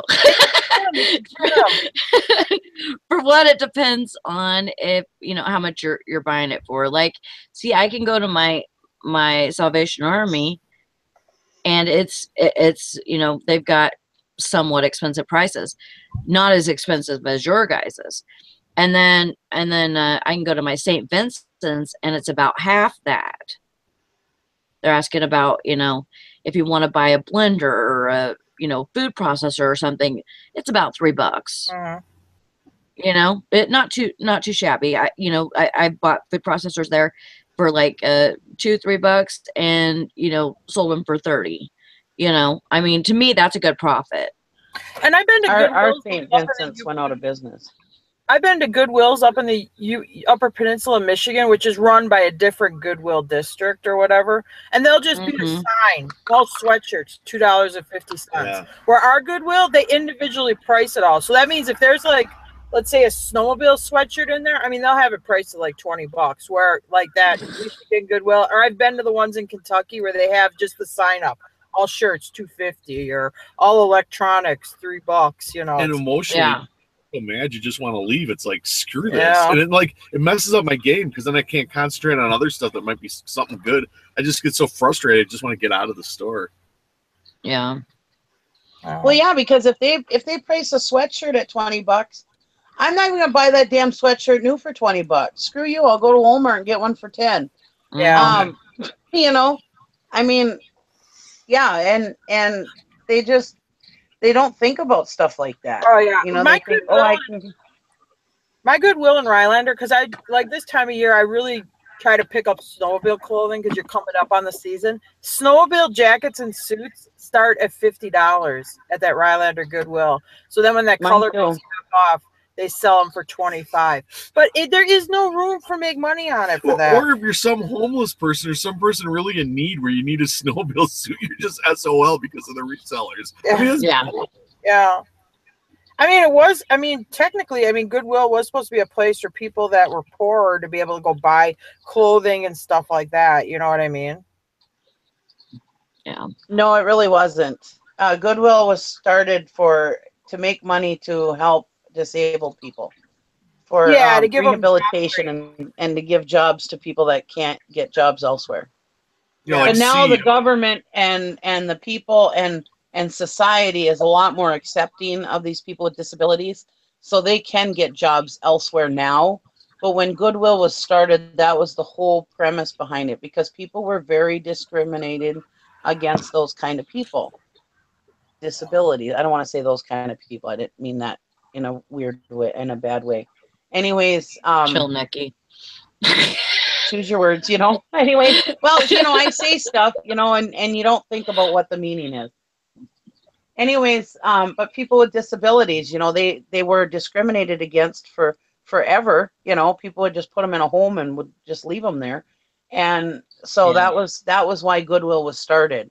And yes, I mean, thrift stores were so that people in the poorer people could find clothes at a decent price. Yeah. That's why thrift stores were started. Yes. But that is not Goodwill's intention to. Salvation Army, though, is to help out the poor, but not with their thrift store. Their thrift store is to raise money to help the poor. Because our Salvation Army, and I'm sure all the Salvation Armies, if you're really poor and you need furniture, you need clothes, you need anything, you go into the Salvation Army and you tell them, hey, you know, I'm destitute, I need this, that, and the other thing, or I had a fire or whatever. And they will give you a voucher for their thrift store, and you can go shop at their thrift store for free. See, that's not our Salvation Army. Our Salvation Army doesn't do anything like that. It's our St. Vincent's that does all that. They have a food pantry. They have where you can get vouchers for clothing and stuff, or household items. If you've been in a fire or something, they'll give you furniture vouchers or whatever. But as far as Salvation Army helping with any of that, no. And now that's what St. Vincent de Paul was started for, was to help the poor. They are the only one that is originally why they were started, was to help the poor. They were completely for the poor. St. Vincent de Paul. Yeah. And we used to have a St. Vincent de Paul, and I loved it. We really used to get good deals at there. But they have closed down since. But they were just in a bad spot, I think. And now they probably would do better, because thrift stores are more, well, because there's reselling, so I think they would do better now. But anyways, yeah, man, when my kids were little, I used to get clothes there all the time, just so cheap. I love that thrift store. I wish we still had a St. Vincent de Paul, but we don't. Yeah, they have a few in this area actually, and everyone I've been to is good. I mean, it's not too expensive. They have like weekly deals where, you go in there and certain color tag is on sale, half off. Here during the summer, they've had half off sales. So I mean, they're pretty good, and like I said, they price their electronics and stuff really good. They're the same ones that they started a boutique, you know, like in half of their store, and then after a while they had to get rid of it because they found out people aren't going to pay. No. You know, even if they see a pair of Lucky Jeans, they're not going to pay eBay prices at a thrift Exactly. store. It's Yep. just not going to happen. And I used to have a good thrift store here. It was a Catholic thrift store, and they used to be really good on prices. And even if they did have something priced a little high, they would dicker with you on the price and whatever. But now they're even starting to be, nope, we're not going to dicker on prices anymore, and they're pricing stuff higher. And get bras for like 25 or 50 cents. I used to be able to get 50 cents. Yeah, no, not anymore. Bye, Mario. And, yeah, they're just, thrift stores are really cramping down on their pricing. They're not, because they're worried somebody's going to make some money off of what they're selling, you know. Yeah. But they've gotten so bad that, poor people can't go in there. I mean, yes, that is what thrift stores originally were for, was so that poor people could shop too. But they they're the thing. It was like the charity could make some money, and you had a place where people that maybe couldn't afford to go out to department stores or buy brand new clothing could go find clothing, you know. Yeah.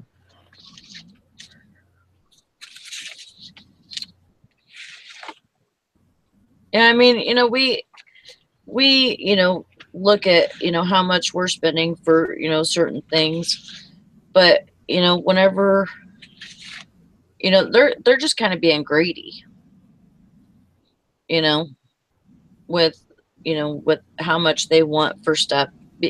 And really it's just not good business to do it the way that they're doing it, holding on to all that. And then, you know, what are they doing with it whenever, you know, they have so much more come in? Are they throwing it in their dumpster? That's what I'm thinking.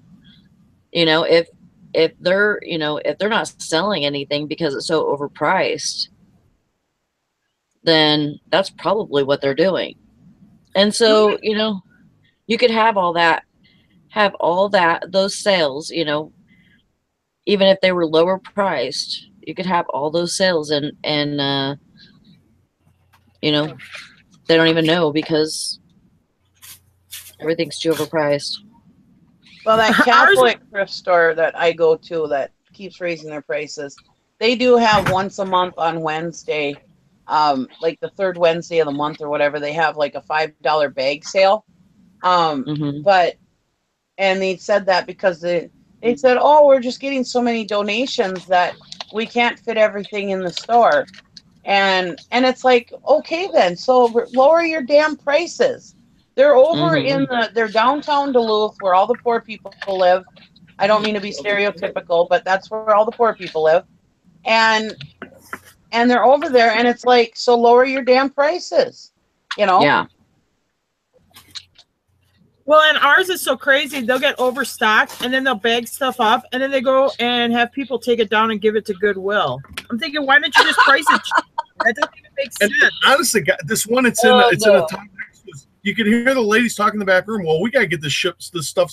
They don't say it's a Catholic thrift store, but they're like, we gotta get this stuff shipped down to Goodwill. You know, we gotta get it out of here. It's like, what? I'm like, why wouldn't you just cut the price of your own church like you're supposed to? Because when a person donated that item, they wanted the money to go to the church. They didn't want it to go to Goodwill Industries. Right. I don't get that.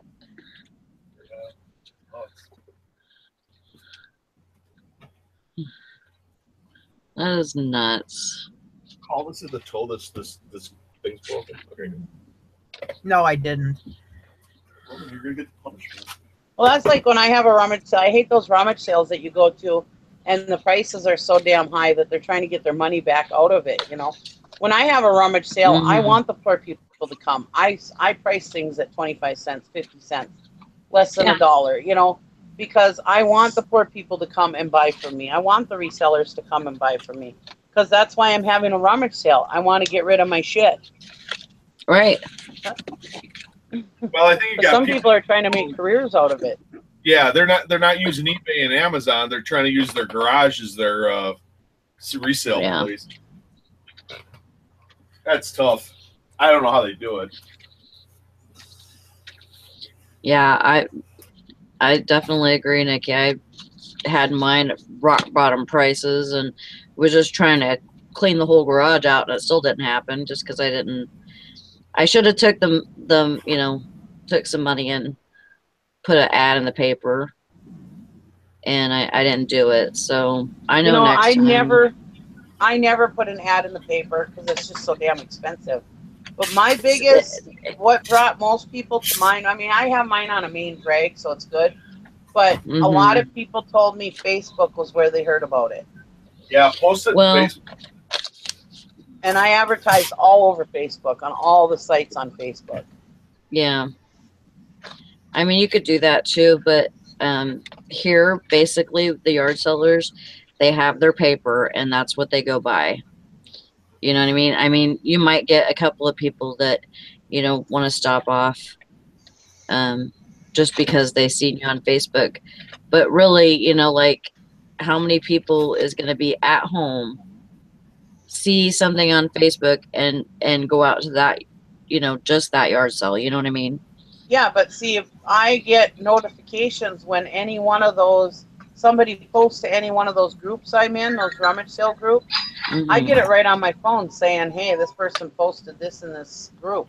And boom, I can click on it, and when I'm out rummage selling, it's a rummage sale, I can head to that rummage sale. With mobile now, it's... Yeah. Sometimes I'll pull over alongside the road, and I'll check Facebook rummage sales to see, especially with the marketplace now, because you can post multiple places with the marketplace in one shot. And you can go on the marketplace and you can see all these posts, Oh, Todd, she does not. What? Do you see that, Nikki? Todd says Nikki sells dead fish and old soup at her yard sale. Whatever sells, right, Todd? Whatever it takes.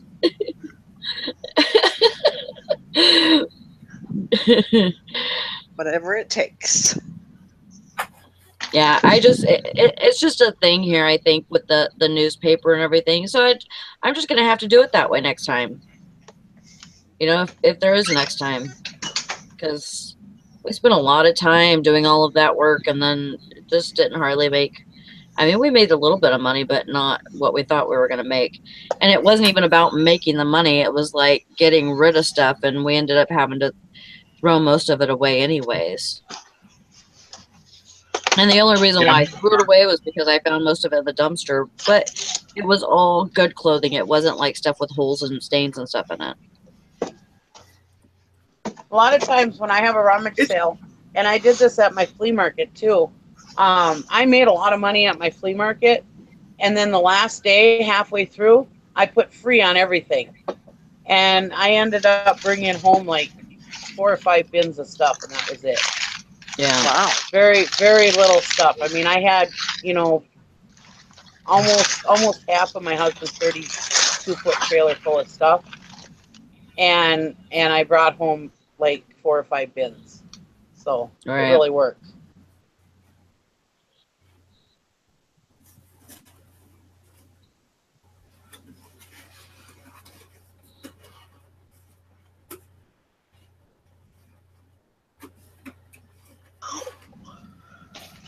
Sorry, I didn't want to make a bunch of racket.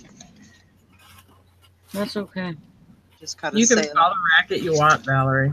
I know it's my dang show. I can do what I want. Okay, Miley. It's my show. I can do what I want. I can dress how I want. I just got a sale, so I was trying to get this out before the mailman came. Awesome. So I was going to subscribe to your channel, but then I heard all the tape noise and I decided not to. You guys are too noisy there. Oh my gosh.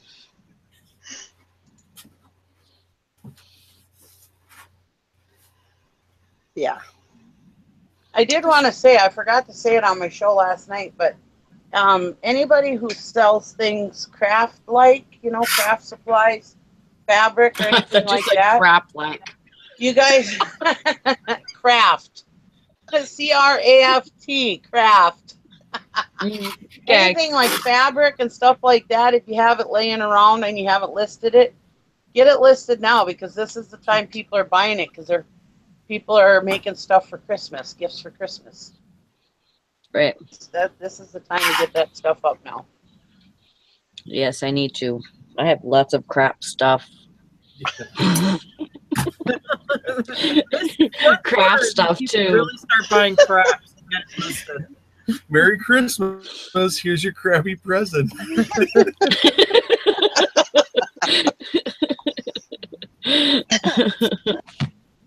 You shouldn't have. No, really. No, really. You shouldn't have.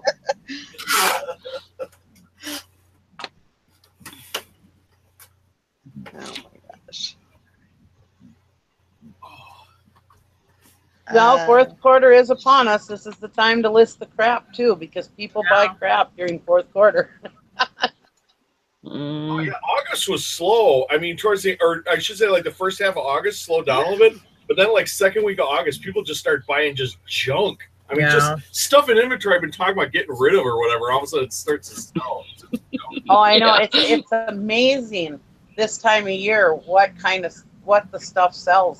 I can't even believe it. Stuff that I'll be hanging around, and then all of a sudden, bam! It sells during this quarter. It's crazy what people will buy during this time. It's like that extra stuff you got in a box lot at an auction, which you never really thought was going to sell. It's like, well, I got it. Uh-oh. Yeah. What are you trying to do, Valerie? I'm trying to. My mailman's here. Oh. I was trying to get him to wait. It doesn't look like. Maybe if I run really, really fast.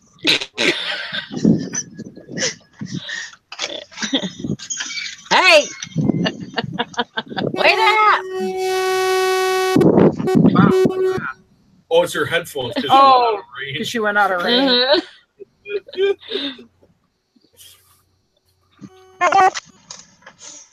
Did you I hear the haven't back? seen her run that fast since she had that mouse in her house. I know.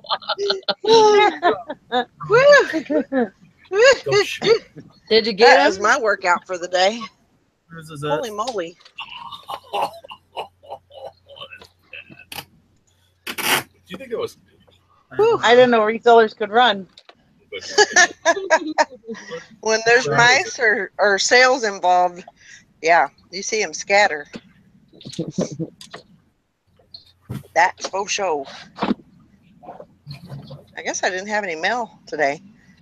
No news is good news, right? Yes. Yeah. Yeah, all that comes in the mail is junk mail and bills. So yeah, That's right. And never get your mail on Friday or Saturday, and you won't have your weekend ruined if there's something bad. A friend said, I never get the mail Friday or Saturday. That if there's anything bad in the mail, I don't know about it till Monday because I can't do anything about it over the weekend anyway. Yeah, it's like this that way. You'll get it like on Saturday morning or Friday night, and it's like they know I can't call customer service right now to straighten this crap out. You know, you're just infuriated, and then it ruins your whole weekend. Of course, yesterday I got a $2,500 check in the mail. I was pretty happy about. Holy crap! My white car that I bought for $1,700. Well, that person hit me a month ago or whatever. Well, they totaled out my car and gave me $2,500 for it. So I made money on my car. Awesome! I got a free car. There you go. That's great. And you didn't even need Oprah. And I can buy a bumper for like $100 for it. My husband can put it on. So, yeah, I made money out of that deal. Now I'm hoping somebody will hit me in the Suzuki now, and I'll get another free car. No, I'm just kidding. Oh, God. Don't say that. It would have been neater if the insurance company would have called you at home and they would have said, okay, now look under your office chair. There's a set of keys for your new car. That would have been a lot nicer, yeah.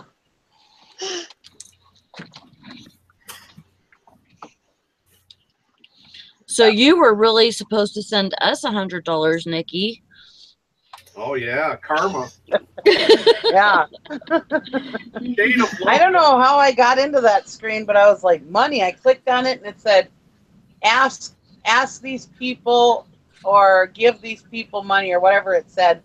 And I was like, hey, they need to send me $100. I'm driving down the road one day, and I got the radio station. You know, radio's on, or I'm flipping through stations, and it stops when I'm doing the scan. It stops on this Christian radio station, and the person's saying, "Up next, we're going to talk about how Susan got a new car by prayer through prayer, or got a car through prayer. It wasn't new." I'm like, "What?" So I wait for the commercials. I'm like, "I got to hear this." So what Susan did was she prayed for a car. She went to church and told all her fellow parishioners she was praying for a car. She told the pastor she was praying for a car. She told all her friends she's praying for a car. And then miraculously, everybody from the church and her friends and the pastor, they all chipped in and they bought her a new car. I'm not saying anything. I believe in religion or whatever, but I mean, really, do you really think the Lord, through prayer, all of a sudden dumped the car in your lap? Is that... So really, all you have to do, the power of prayer does work. just run around and tell everybody you're praying for whatever, and you'll wind up with it if you tell enough people. So really, all you have to do is advertise what you're asking for. It's more of the power of word of mouth. Yeah, that's what I'm saying. Yeah. But I guess you could say. I mean, you could have blabbed that to everybody, and nobody would, Possibly. potentially would have gave a crap, and maybe some other way, divine intervention, maybe you could have gotten something like that. I'm not a Bible thumper, but I do believe in the power of prayer. Yeah. But yeah, I mean that definitely was not the power of prayer. That was power of word of mouth.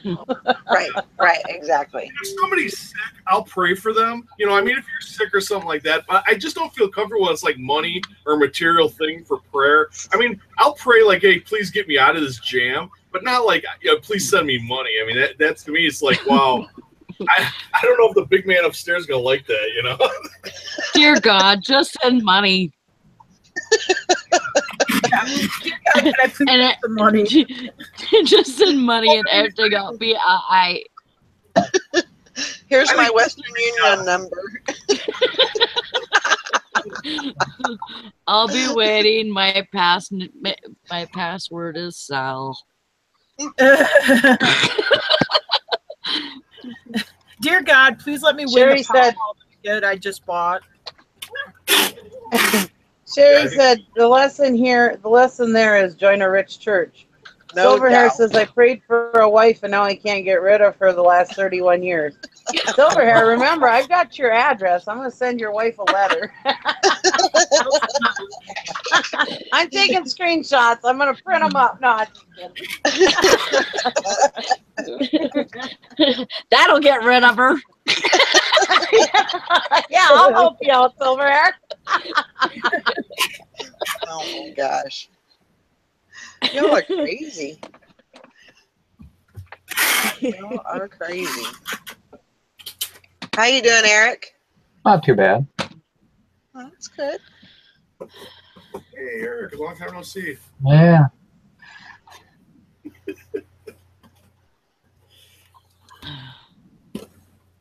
Oh. She already knows everything. You don't have to send her a letter. She already knows everything. Sounds like my kind of woman. Dang, I thought maybe I could get $100 out of Silverhair. No. Blackmail.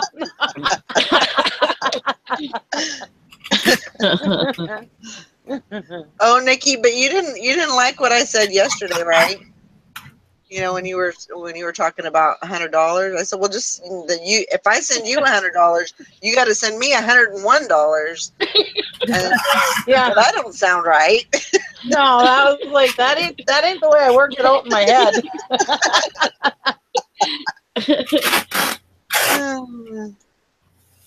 That's too funny. Oh, Robin, she said, seriously, I have missed this group so much. Oh, we've missed you. I've missed you.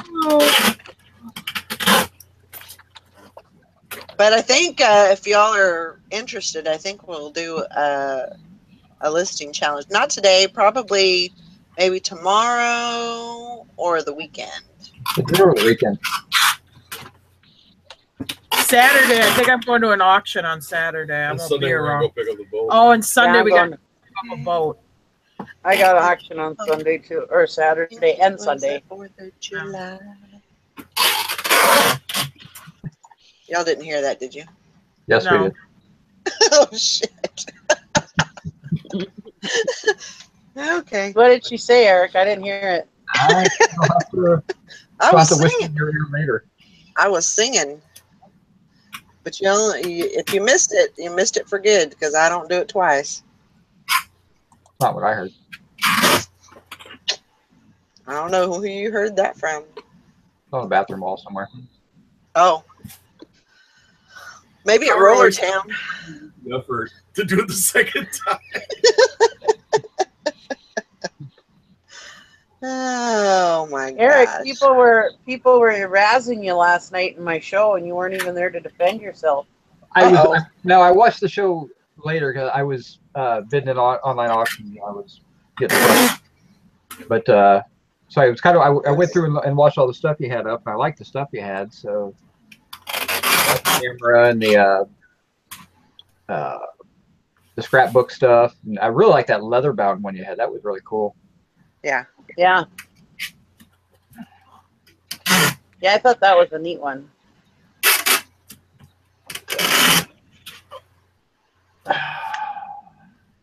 I suppose I should get that stuff listed. People start getting sentimental about that kind of stuff nowadays. Now at this time of year, so. Well, like I said yesterday, everything that you show, you need to list and then report on the results because let's prove that these people have a good eye. Because if you list everything they tell you to list and it doesn't sell, you're like, you guys suck. I need better viewers. Come on now.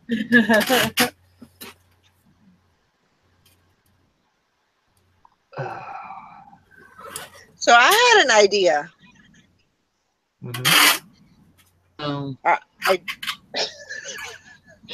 you say, Sally? What'd you say? I said, oh no. That's what I thought you Look said. out, she's thinking. I know. Man, yeah. So, and I just thought I'd run it by y'all. See what you thought. So you know how, like, Tara, you've seen like the LuLaRoe, how they do the live Facebook. Yeah. So I was kind of thinking about doing the same thing, but just like with my live, just with my eBay stuff. Like before I list them, maybe put them up for say 24 hours and, see if I can get anything from that.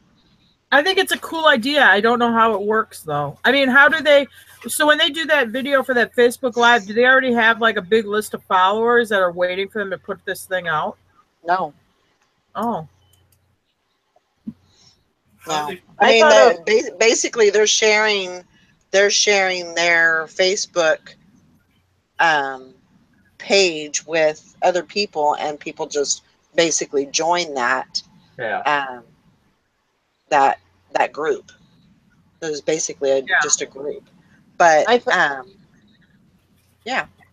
I've thought of doing that on Facebook on my page, just like putting stuff up for like an auction or whatever on my Facebook page, but I never did it. So I'm kind of toying with the idea of maybe, doing like maybe 20 items a week and just kind of seeing how that works out, and some of my really my best items have those I don't know, it's just something I've been thinking about doing, and at one point I had the idea and then I didn't do it, and then now it's kind of back in my head. So I'm going to ask you, does it broadcast it on YouTube too, or is it just a Facebook thing? It will press. It'll do it on YouTube also. Okay. Because I'm totally ignorant on that kind of stuff. I think it's cool. So it's something I'm kind of. I would like to try it and see what happens, and you know. Jerry says you need good people in your group, not cheap ass resellers. That's true. Well, this is true. I do know, and Nikki can attest to this. I do know another place that's that auction show where I mean they do really good over there. And not that you're going to auction this stuff off, but I mean they do get a lot of people are paying a lot for that stuff over there. Really? Yeah, watch it. Yeah. Huh. So that's kind of something that I'm tossing around. So. And that's what I was thinking about. That shirt that you held up, that one that you said you don't know why you bought it. That one that had like the tie or whatever. That's what I was thinking of. That shirt would be good on the auction show. Is it new? I don't think I saw it. Which one was it, Nikki? Oh, he'll buy it for 80. The Underoos one. Yeah, the Underoos one. Oh, okay. Okay. With the shorts. I was telling him to call. Yeah. Where's that other phone? But man, when I was, in there, because I was doing a little more rearranging yesterday, and I've got so much clothing. I mean, I think I'm gonna put myself on a buying freeze for right now, and just try to get a lot of that clothing up. I've got a lot of sweaters that need to get up. I've got some costumes I need to get up. So I need to concentrate on listing more than I do buying right now. Don't we all? I like those lamps you got on your table. Shit, I ain't even buying it, and that still needs to. Yeah, I picked those up a couple days ago. Those are mid-century. They came out of Korea, though. The guy was a Korean war vet and was stationed in Korea, and brought them home from there. Huh. The fiberglass lamps. What's really cool is the finials have a little crystal blue ball on top of it. The harps have been replaced on one of them because it's actually a little taller than the other one should be. So. So that's annoying, and I'm contemplating just selling them as singles because they are a matched pair, but I mean they don't look right. Either that or maybe getting the right size harp on one of them. Yeah. Kind of go from there, but I don't even know what I only paid $4 for them, so they're really cool. I like them. Yeah, I like them. They're neat and nice, and having the shades is the key for them. So we'll see. I don't know. They're gonna get listed here soon, so I gotta do a little bit of research on it. One of them needs the cord replaced. Well, I don't know. Actually, probably both need the cords replaced because they're older cords, but one's got. How do you replace a cord? Oh, it's easy. The cord goes up through the bottom, and you can actually unscrew the light socket, and actually there's a little pigtail. That's where the cords go. It's actually super easy to do. Most people just take it into an electrical shop and they'll pop the cord off and do it on it. It costs you like $20 for a cord or something. So yeah. See, those are the type of the little things that I need to learn how to do. Not that I have anything to replace a cord on, but the pain in the ass part about it is it's the lamp shades that kind of shows everything off, and it's a pain to ship that stuff. So I mean, yeah, basically when I ship something like that, I have to do a large box, but I box there's double boxed inside. So the shades will go in a box, the lamp goes in a box, and both those boxes go into another box. Right. That's a big box. Yeah, it's a pain in the ass is what it is, because shades are it's gonna be probably a 24 by 24 box. So my shipping costs will be it won't be way very much, but it's just a big box. So right. Now, will you send that FedEx or will you send that depends on where it's USPS? Wow. Yeah, if it's going close, it'll go post office. If it's going far, it'll go FedEx, just because of the size. 24 by 24 box is still priority rateable, so the weight's not going to be much. If I sell them by the even together, they only weigh probably 7 or 8 pounds together. So Right. if it would go into the next state, it would be cheaper to send it UPS or post office. Hmm. But we'll see. Like I said, I picked them up a couple days ago. I want to get them up and listed, and I got a bunch of high dollar stuff I've brought in recently that I need to get really up. I've got a couple of board games that are, one's worth over 200. So, yeah. Picking up a load of men's jackets today. I bought for $4.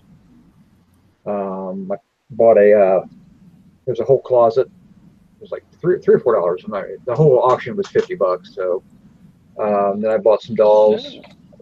And then I bought a basement shelf lot that had just a bunch of stuff on it. I had one of those real tall whole Christmas tree, ceramic Christmas trees. Uh-huh. There's a bowling pin on there. There's a microscope and a box on there. And I paid $40 for that whole lot, but the bowling pin's worth $40 by itself. The Christmas tree coming up this time of year is actually worth quite a bit. The microscope's probably worth 70 or 80. Depending on the brand and everything. It's in a wood box, so that's kind of designates a little bit of age. So, other than that, that's pretty much me. And then I'm going to pick that stuff up, and it happens to be 10 minutes from my Thursday night auction. I guess I'll swing in there anyway, even though I don't need to buy anything. But you never know. I'll be well, out now that you're talking auctions, it's like, well, maybe I need to go Saturday. You should go every week. You should go because you're not trying to build inventory. You're trying to build knowledge, and Right. you're just cherry pick it. Buy 1, 2, 5 things, whatever. Yeah. And just also treat it as a social event. Get out, see some regular people, and the more you go to a regular auction, the more people open up to you. The more they talk to you. Especially if you're the type of person that can just sit there and just start a conversation with somebody. Right. When you do stuff like that, you also learn about other auctions, other little hidey holes. People talk about a junk store they went to recently. Oh yeah, check that out. You like that stuff? You should go over to Bob's house. He's not real good about advertising anything, but he's open all the time. Just knock on the door. That's the type of stuff where you find the deals. As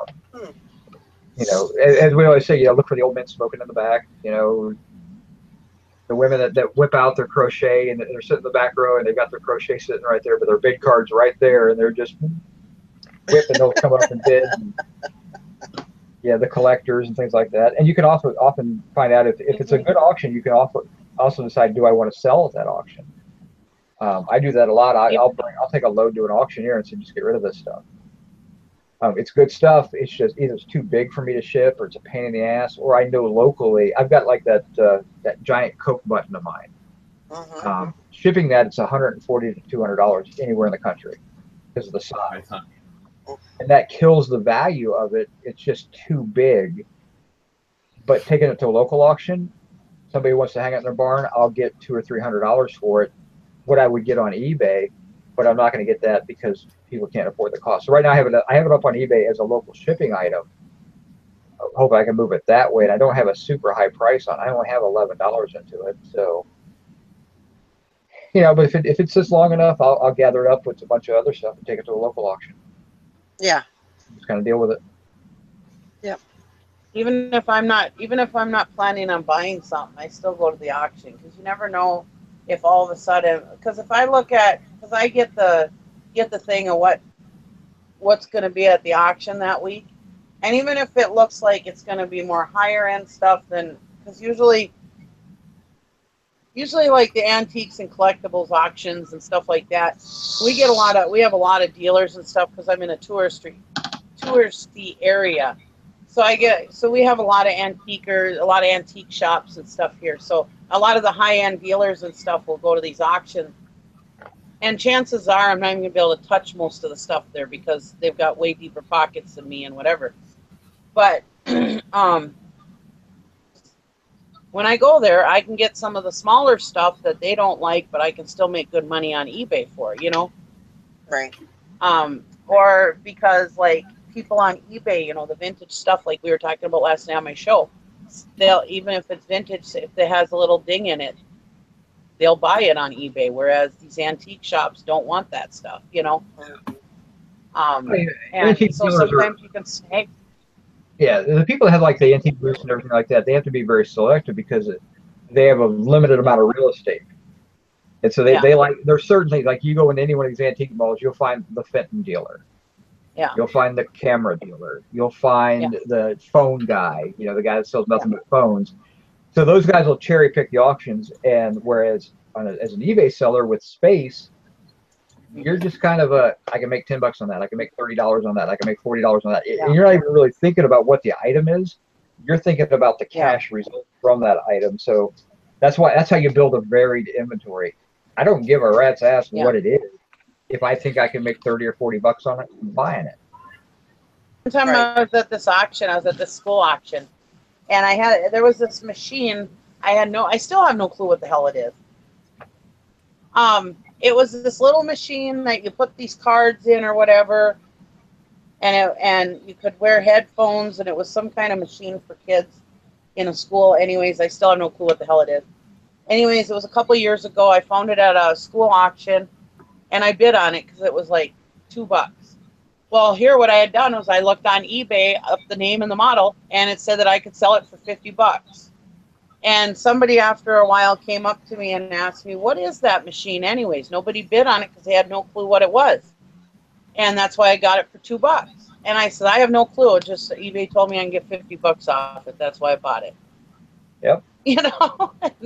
And honestly, I listed it away. I shipped it off, and I still can't tell you what the hell that machine does. Yeah. But I don't care. I made a $48 profit on the damn thing. I don't give a shit what it does. Right. But that's how you build your business to get a variety of inventory. I mean, that's just how you do it, and you'll by doing that you'll get better dollars for everything too, because you're buying based on what you can make on it, not what it is or how cool it is or anything. Because I tell you, the biggest mistake I think I ever made when I first got back into, I want to sell things I like, and eventually I realized I like money more than things I like. So I'll buy something that I'm like, oh yeah, I'm gonna keep this. I bought it for myself, and then about 30 days later I end up selling it. I do that all the time. I do that all the time. Yeah, I bought, because I kind of like primitives. I like Crocs and stuff like that. I bought this Croc. It was a herring Croc about this big. Never saw someone like it. And I owned it for about 30 days. And then I was like, well, I owned it. And then I put it up for sale and sold it. And not that I'm going to feel like I'm going to drop off soon or something, but after 50, it's like, if I'm not going to use it and my heirs don't really have any interest in this type of thing, what the hell am I saving it for? Yeah. You know, just for my estate to have to go through it and have to, get rid of it or whatever. It's like, if you're not going to use it, just get rid of it and go buy something that you're going to use. Right. Exactly. But it's a lot of impulse items like, well, I'm into that, or I'm attracted to that thing and I'm going to use it for like a decoration or something. 9 times out of 10, you look at it as like, nah, I'm not going to do what I thought with it. You wind up flipping it, or you should. You either flip it or hoard it.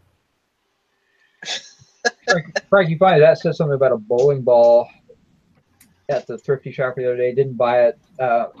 Some of those balls are really expensive, so I would look at it, but you got to have to look it up. I mean, a plastic bowling ball is probably not worth buying and shipping, but you get yourself a nice, urethane, fairly new ball. They're usually worth buying because they can be re-drilled. It's not a big deal. So I would at least looked at it. I mean, I've never bought a bowling ball to resell because I don't really look at them because I look at the pain in the ass factor of shipping it. But my bowling ball that I own was like $400, so they ain't cheap.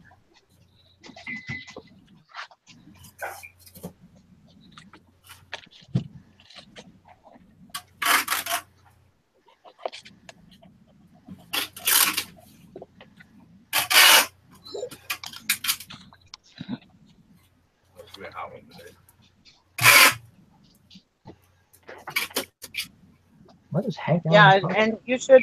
I agree with Eric. You should go to auctions like every week, just mainly for the learning and because another thing is, even if it doesn't sell on eBay now, like there's like this Mickey Mouse thing that I bought for my mother-in-law a few years ago, and now she's gone, and I still have the thing. I only bought it for like, I don't know, a couple bucks on eBay. Anyways, this thing doesn't sell on eBay worth of crap. My antique and collectible auction that I go to, this thing went for $45 there, So, I mean, yeah, and I saw that went for $45. So on one of the next antique and collectible auctions, I brought it there, and yeah, I ended up making $45 on the thing. Wow. So, yeah, it's just a learning base too, Right.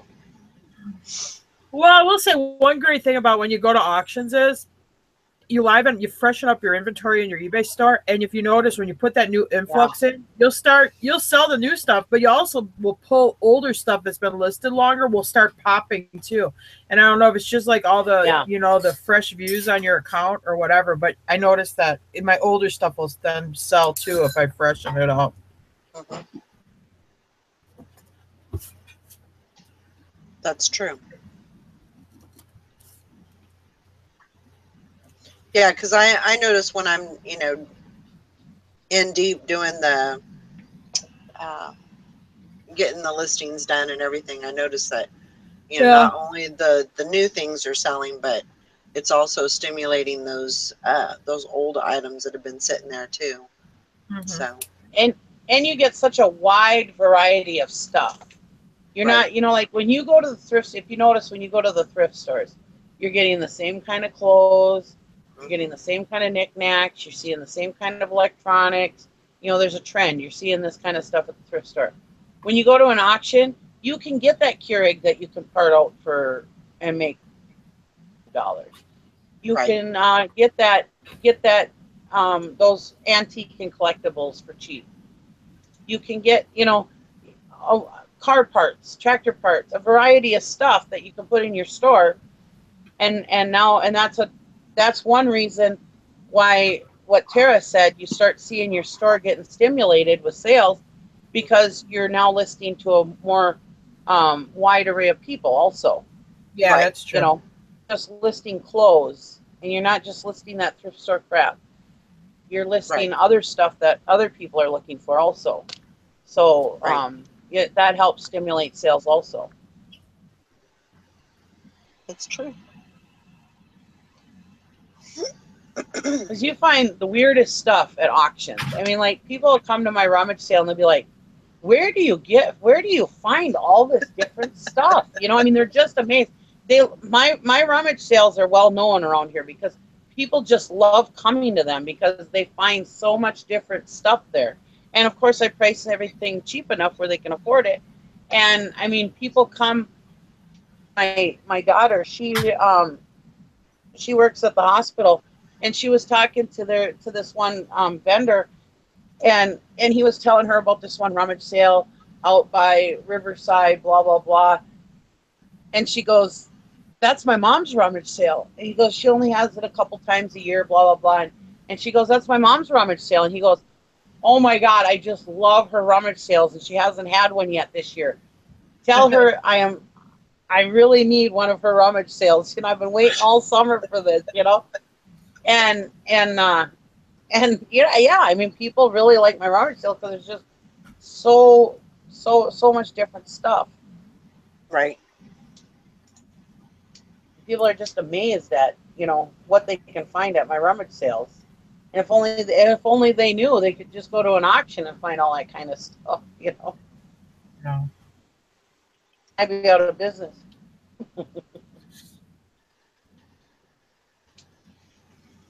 Well, and that was the interesting, after the show yesterday, and we were talking about North Carolina and the different auction places. I mean, there is actually a lot of auctions in the area that we're thinking about, moving to. Yeah. So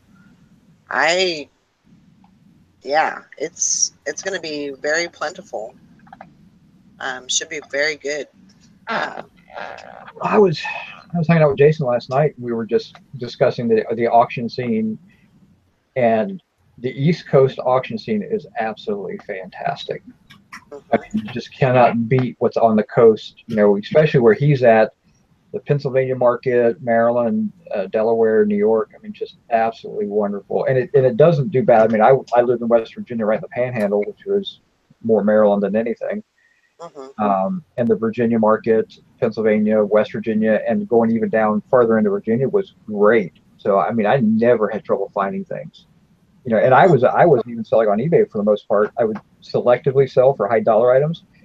I'd buy from one auction and move it to another auction. And I was making tons of money because there's a lot of little tiny auctions that don't know what they have, and you can move it to a very well attended auction. And I was buying. I remember one auction. It was the longest auction I've ever been to. It was 16 hours. Well, you know where the deal. Wow. And I literally fell asleep several times in the auction, waiting to get. They were selling clocks. That was the only reason I was there. And they sold a bunch of really high dollar clocks in the beginning, and then got away from it to sell other things. And I was waiting for this table of clocks to come up because it had all Mission Oak clocks, things like that. And it's like 3 o'clock in the morning when I finally got back to selling this stuff, and I was buying the clocks for $1, $2, $5, and I ended up with like 30 clocks. There's like 6 people left, and they were just kind of cleaning things up. Well, I took those clocks and moved them over to the auctioneer that I worked with all the time, and I was getting $70 to $80 a clock.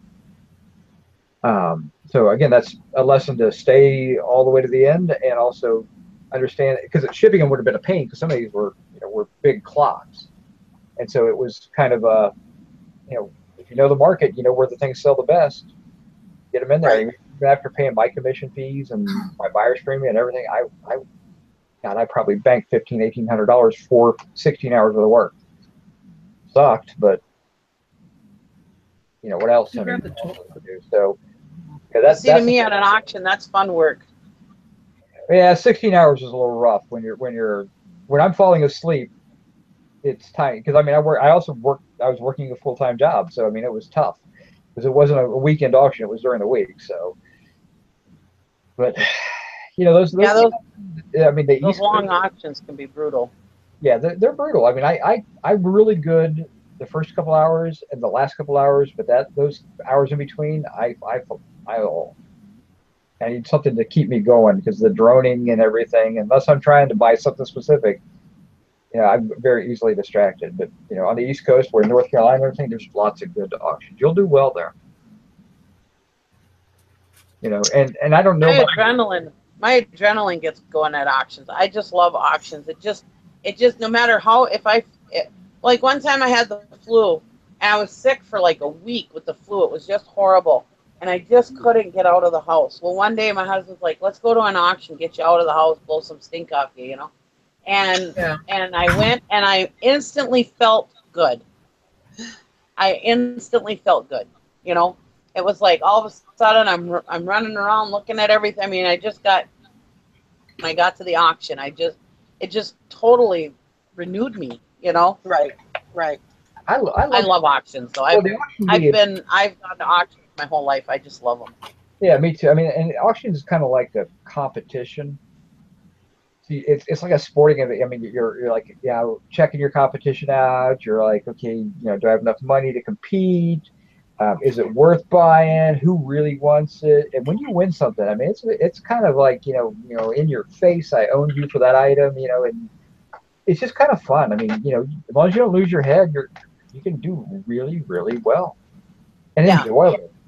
The key with a good auction, though, is bathrooms and food, though. Bathrooms or food is how you can tell a good auction. It's got good bathrooms and it's got a good food vendor. It's a good auction. And even if you don't have a lot of money to spend, I mean, like me and Tara have talked about, we don't set a budget, just in case. But even if you only, I've gone to auctions with only $25 in my pocket, and I've brought home a whole truckload of good stuff, So it's even for the beginner seller who don't have a lot of money to spend, start, because you're going to get a lot of good. I mean, you can go in there and buy all box lots, fill up your truck, and you've got tons of inventory for for a couple months, Well, you know. in my head, like tonight when I go to the list. auction, I have a budget. I want to spend between 100 and 150. That's my, in my mind, I think I can get decent stuff because there's nothing I see that's really high dollar until I get there. I haven't done any research yet. So between 100 and 150, and I'll be very happy, and that will give me probably 25 or 30 items. But if I'm there and I see an item that I can buy for $75 or $80 that might sell for $500 or $600, I have backup funding for that. I can, you know, I'll take some credit cards with me or something like that. I don't usually keep in my wallet, but I'll grab a couple of credit cards. I'll have limits, you know, they'll give me $1,200, $1,500. I don't even have a clue what I have, but something like that, so that I have some backup funding just in case I see the good item. Right. Especially if it's a flip item. I kind of said that the wrong way. I budget for auctions, but I don't limit myself. Yeah. There's other stuff that I want to buy and stuff. I don't always stick to that budget. Yes, I go to auctions thinking, okay, I only want to spend this much, but if I need to spend more, I do. I always bring the checkbook. Yeah. But I do honestly keep a budget, but I guess I kind of said it the wrong way. I write down what I spend. I keep track of my spending for the day just so I have kind of a running total. I'll just write down what I spend. But I never go to an auction and say, okay, I only spend $200. Because the thing of it is you'll bid in a reserved way. Because you're thinking, well, if I spend $50 for this, now I only have $150 left. So I don't think like that. I'll write down. I'll say, all right, Jim, we're at $400 or whatever. I'd like to not spend more than $600 or something. I might say something like that, but yeah, rarely I'm not going to not spend the money to make more money. It's just that, you know, you have to think about, you know, especially if you're doing more than one auction. You know, because I do auctions every night. So, you know, if I'm like, okay, if I go to a live auction and there's good stuff there and I'm spending money, I also have to think about, well, I've got 4 other auctions I'm bidding in right now.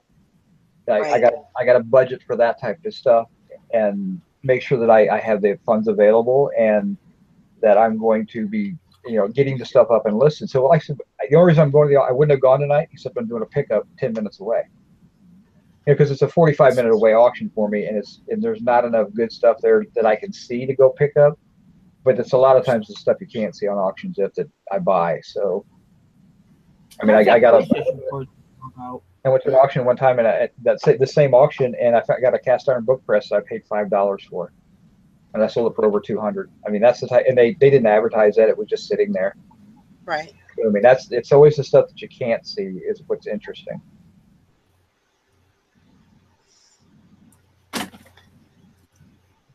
But I love auctions, and I know that you'll do well in North Carolina at the auction circuit. You'll probably do better. Older part of the country. So much. Well, you'll probably do better auctioning than you will actually doing any type of thrifting. Well, that's good. And I think, you know, also with the, you know, just going to the local auction right now, I'll get a little more comfortable, you know, kind of get my, I don't know. I feel dumb because I'm like, I mean, you wouldn't know it, but I'm kind of reserved. I'm kind of shy. Yeah, we can tell. But the first time you buy something for $20 and then sell it for $400, curved right out of you.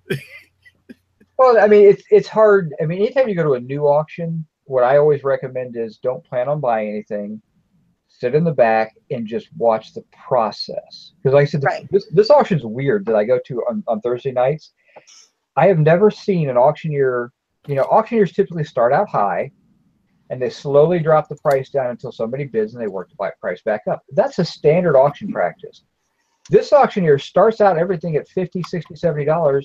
If she doesn't get a bid, which nobody ever bids because of her pattern, she starts at $2. She's like, 50, can I get 50?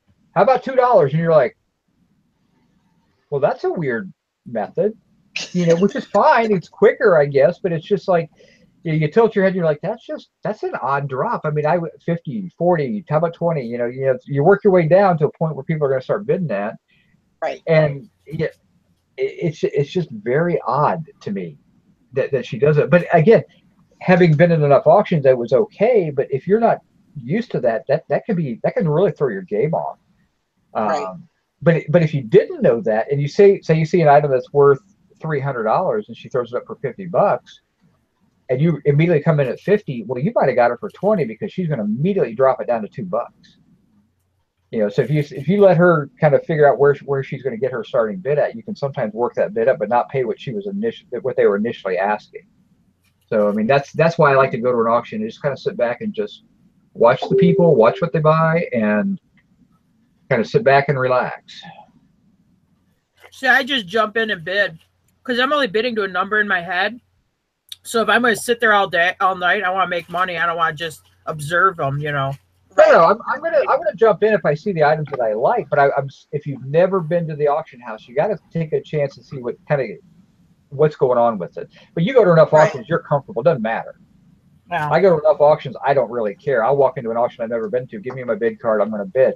I'll figure it out at that point. But if you've never been to an auction, observe one. Take some plan on buying. The process is simple. You go in, you get a number. If you don't know where to get the number is, ask somebody who's got a number. Hey, where do you get your number at? That's all you got to do. Make sure you have your driver's license with you because a lot of them will need the driver's license information so they know who you are, and just sit back and relax and enjoy it. Yeah, and the last time that I went to the auction, which was right before I went on vacation, I was sitting there and there was something that I wanted and I wasn't sure, I seen it there. I didn't know, how the bids were going to go or whatever. And they ended up not going very high. And it got to the very end right before they said sold. And I said something, but I felt like I was just a little baby bird, and there was a lady next to me and she's like, honey, you got to speak up. You gotta get their attention. Well, then if you can't yell loud, get your hand up or get your bid card up. Yeah, your bid card, just throw your bid card up, and that's the clue. They'll look for that. And if here's a little tip: if an auctioneer has got two people bidding on something, and you want to bid on it, wait till they're done because he's not going to take any other bids until one of these guys is out. Right. He's concentrating on these two guys. And once one of them drops out and you still want to buy it, then then he's like he'll look up, and that's when you can just kind of I'm in on it as well. Right. Because there's too much information coming to that auctioneer that he's working on, especially if he's got bid callers working with him. They'll get to you eventually. But if you're in an auction and you want something and he hasn't seen your thing, wave that card on and throw a quick noise out just so that he sees you. Right. And then I always like to, when I go in the bid, I bid strong early because that way, you're bidding on an auction long enough when you bid and he doesn't need to see your card to know your number. That's when you're buying a lot of stuff. And then they love that you're buying stuff and they'll remember it and it's really, yeah. I get to the point where I just kind of put my hand up and I'm not waving or anything, that's me, but they're looking to me at that point. Right. Right. That guy's got money. He's spending money. I could be spending $3 a box, but I'm spending money. I'm still buying stuff. I mean, that's buying volume. Well, they like the pile buyers too because a lot of people don't like those piles and they don't have to get rid of them later. I have my own number at the one auction, and I've been going to my whole entire life. So it's kind of sucky when I go to other auctions because then I'll win the bid. They'll be like, what's your number? Oh, shit. Yeah, that's right. I need to have a number at this one, Yeah. I had permanent numbers down in West Virginia. I had permanent numbers at about 4 auctions, which is kind of nice. You just walk in and said 79, and they'd write 79 on the card and didn't have to do anything. I mean, it was always nice. And I waited a while to get permanent numbers because I don't really want that because I don't mind changing my number up because, I noticed that people had the same number. You could track what they're buying, and you knew who was buying it at that point. So, yeah, and that's the thing is, I feel like if I go there, it's a very, very small, it's a small place, but there's, when you walk in, all the seats are full. Yeah. But it's you get there early with your box and put your box on your seat to save your seat. Yeah, that's true. But you know, it's a fairly small auction house, and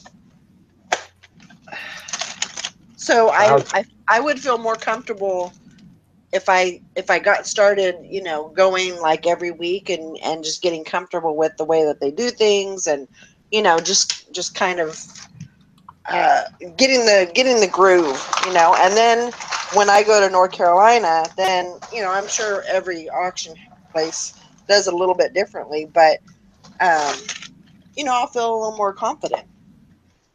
Yeah, once you're a seasoned auction goer, it doesn't really matter where you go. I mean, you're Right. comfortable. There's some. I mean, I've been to some auctions that were interesting. I went to a large collector gun auction up in Gettysburg, Pennsylvania, and you walk in and it's a very intimidating place, but it's really cool. They get a lot of great stuff. But I was tracking how much everything was going for. I was just kind of being nerdy and say how much, because I was always curious, because they charge no buyer's premium and it's only a 10% auction fee. I'm like, how do they make money? At the end of that auction, they sold 370 guns, but because of the type of guns they were well over $180,000 in sales that day. Wow. And it was like, okay, well, that's why they're getting 18 grand for, you know, 6 hours worth of work here today, and then, you know, a few hours worth of work setting the whole thing up. But I mean, it was interesting to watch that, but it was very intimidating because you're talking with guys that are spending $10,000 on a gun. Right. I mean, because that type of stuff. I mean, it was kind of like, wow, this is crazy. But I was buying. I was still sitting up there buying, even though I'm with all these guys. I'm buying not the gun stuff, but I'm buying other things. I was buying trench art. I was buying holsters. I was buying magazines. I was buying books, you know, stuff like that. So, you know, even if you walk into an auction and you realize, holy crap, this auction is expensive, there's deals to be had. That's the type of auctions I like, because it's the little stuff you can buy that makes big money. I was at an auction that was a camera auction.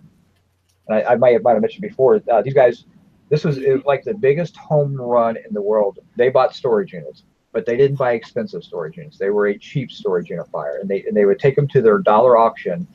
90% of the stuff sold for $1 to $5. They were at an auction. It was a trailer full of stuff. It was a storage unit place, but they had this semi-trailer full of filing cabinets. And when they got the filing cabinets and got home, they were all locked, and they had to drill the locks. They opened them all up, and they were full of collector cameras. The guy who had the place was a U.S. Or not U.S. a state senator for Virginia. He's an author, wonderful photographer. So he had a ton of his art prints and things like that. But they had all his cameras, and so they had this giant camera auction. And this little dollar box lot auction place was literally sold about $200,000 worth of cameras in one night. Wow. I was there because I heard about it. So I go to this thing. I'm thinking, okay, this can't be. I mean, maybe I can pick up some really good cameras for really cheap. They had buyers from New York City. They had buyers on the phone. I saw a camera lens sell for $9,000. I mean, it's just amazing stuff. But I'm out there and I'm cherry picking. I'm buying little things. I'm buying a box of filters. I bought a camera blimp that nobody knew what it was, and I paid like $3 for it. I made about $1,200 off the stuff I bought, and I spent like $80.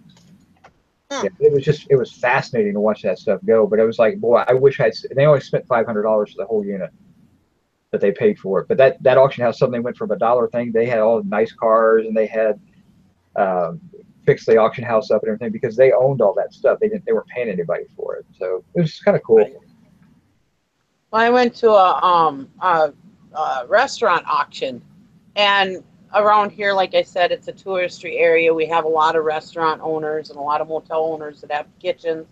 And so I was competing against a lot of restaurant owners and stuff, and they're going to pay up on the stuff. So I went just in case I saw anything, just in case there was something that I could get cheaper. Most of the machines I couldn't get cheaper. So, but I was buying things like the big whisks and the big commercial whisks and the big commercial spatulas and stuff like that. Stuff that I could sell for $20, $30 a piece or $50 a piece, you know. And I made a ton of money off that auction just buying the little stuff, you know. Yeah, I made the mistake one time of buying a dough mixer for a restaurant that it was vintage, it was old, still worked. But I got there and the thing was about 1,000 pounds. It was all cast iron, and it was in a barn. And I'm wasn't driving a truck at the time because they didn't say how big it was. They had some really crappy pictures, and I thought it was like a not the KitchenAid's was that style of mixer, but it was probably an 80-quart mixing bowl type thing. And I'm looking at this thing like there is no way I'm going to get this there. And they're like, and I'm like, what do you want me to do with it? Like, well, we got a scrap dealer coming. I said, okay, cool. He can have it after I'm done with it. And I pulled parts off that machine. I got the dough hook, which was like that long. I got the bowl. I mean, spent like $18 and I made $700 or $800 off that thing. But it was, I wish I could have taken it home because it was probably a $5,000 machine. But I'm like, oh my God, the thing's huge. There's no way to even take it apart. You need a crane to get it out of the barn. But the parts I pulled off of it were fantastic. But, you know, that's the type of stuff that you can sometimes pick up at crazy auctions. But yeah, I think you'll do well in North Carolina. Like I said, I've been to auctions in North Carolina and they're pretty good. I haven't been to many because it was too far away, but I would go when I was down working for Ollie's down there. I would go to the auctions. I had the nighttime ones. Well, you know, Valerie had a good suggestion too. Is, you know, maybe take my daughter with me. It's always better to go with somebody else. I would love to have an auction partner. Just somebody I can go with. They can help you load. They can watch your stuff while you're loading. You can watch their stuff while they're loading.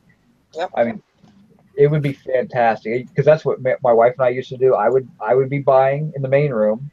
I would let her buy the box lots because she loved buying that stuff, and then she would sort all that stuff, get the good stuff out, and then she would start loading. And she'd she'd call me over so I can ready to load. And then while she's doing it, she's loading, and I'm watching and still buying.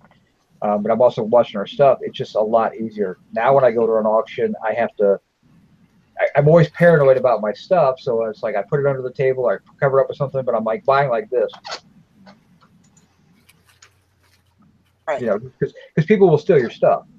Some of it is purposeful. Some of it is I thought somebody abandoned it, and I get that. That's fine because a lot of people abandon stuff at auctions. But I'm just so paranoid about that, and I'm always afraid if I run out to take something to the truck, I'm going to miss the next best thing. So. Right.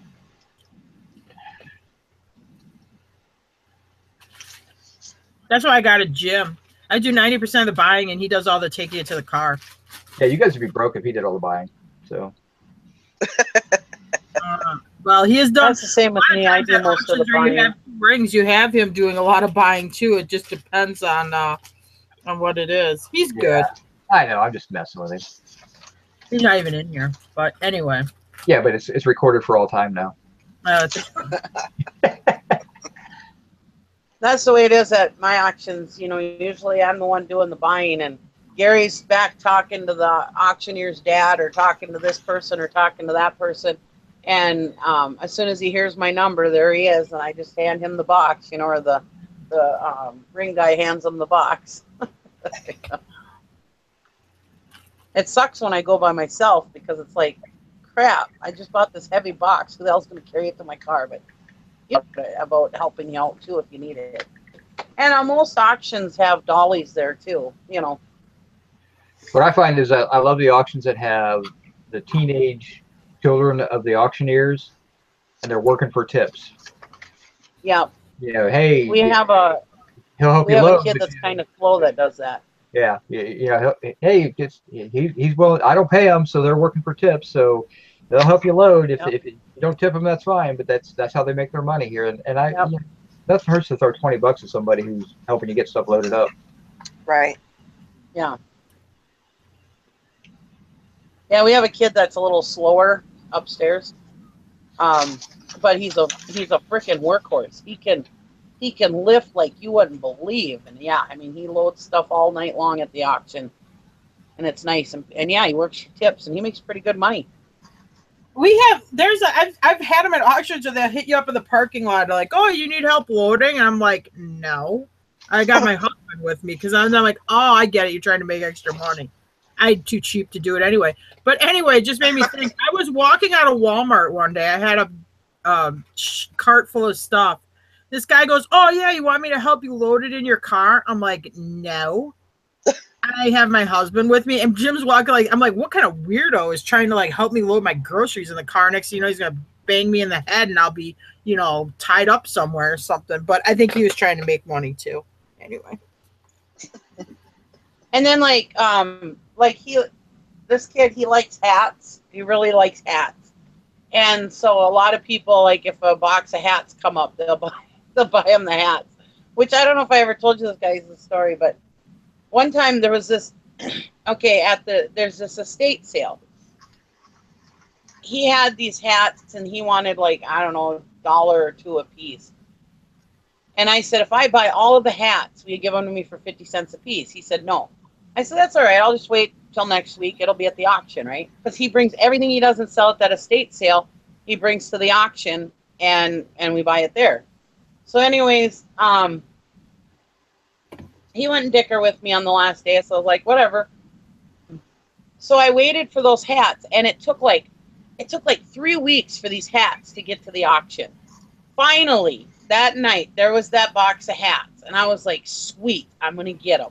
Because they were really good hats, snapback hats, you know. Good ones, and they're like $30, $40 hats. Anyways, all of a sudden, I'm waiting for it to get down to where I want to pay, you know. People don't buy boxes of hats. So it gets down to like $5, and I start bidding. Well, then the auctioneer started bidding.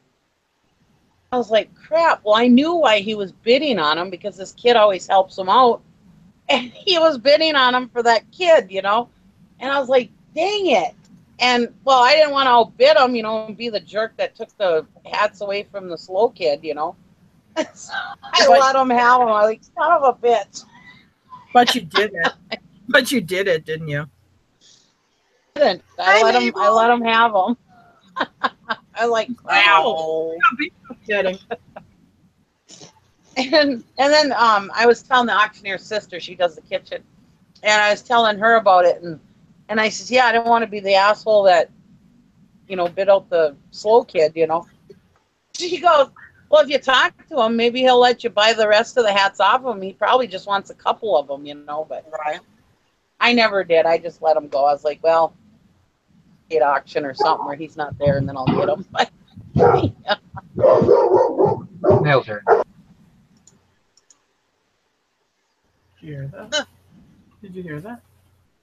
Hi, Mabel. Isn't she's adorable. She's getting big though. Look how big she got. Oh, now she's all. She is.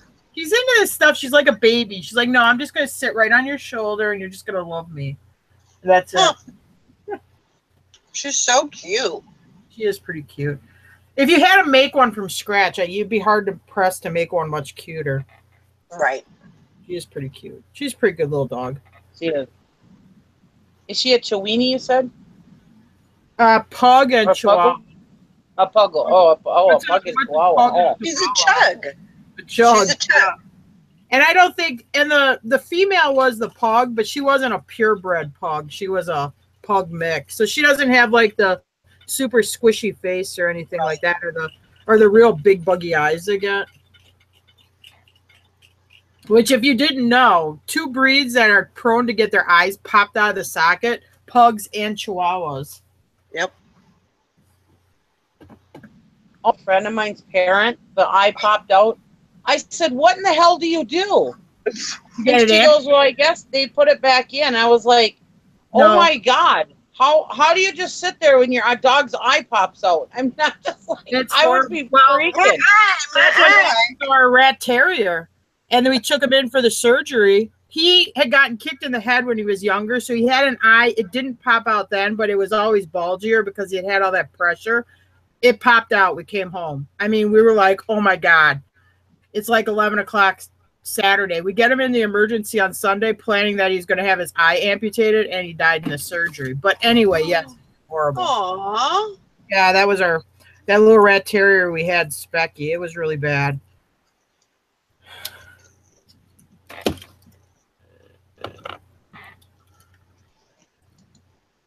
Yeah, I'd probably just shit my pants. I don't know what I'd do if my dog's eye just popped out. Honestly, I think I'm fairly tough. I couldn't look at it. I mean, it was too much. I know. Just to be honest, I'd probably just shit my pants. Yeah. I don't even know what I do. I looked it up on the internet, and if you look up your dog's eye pops out, there's a whole bunch of stuff about it. Oh gosh. Anyway, it said you're gonna lose the eye, odds are. Anyway, take saline solution and soak up like gauze, and then we bandaged his head up, and then we got him into the vet early the next morning as soon as we could. Anyway, yeah, it was bad. It was not cool.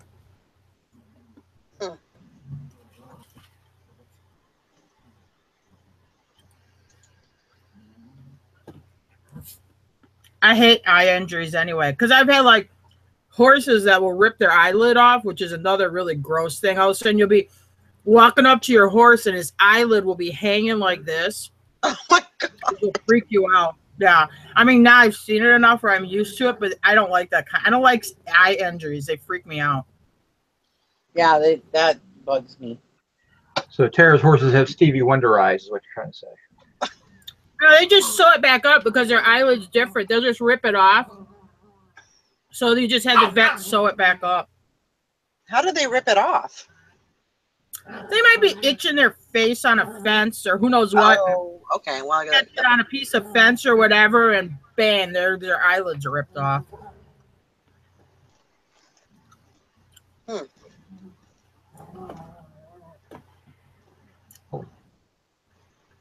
I used to gallop thoroughbred racehorses, and there was this one horse there who, in a period of a summer, he ripped off between both of his eyes. He had ripped his eyelids off like 3 or 4 times. He did it like multiple times on each side. I'm like, how the hell do you do that? But anyway.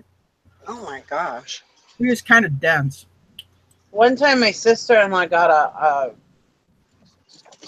what's the bigger one, a gerbil or a hamster? I don't know. A hamster, I think.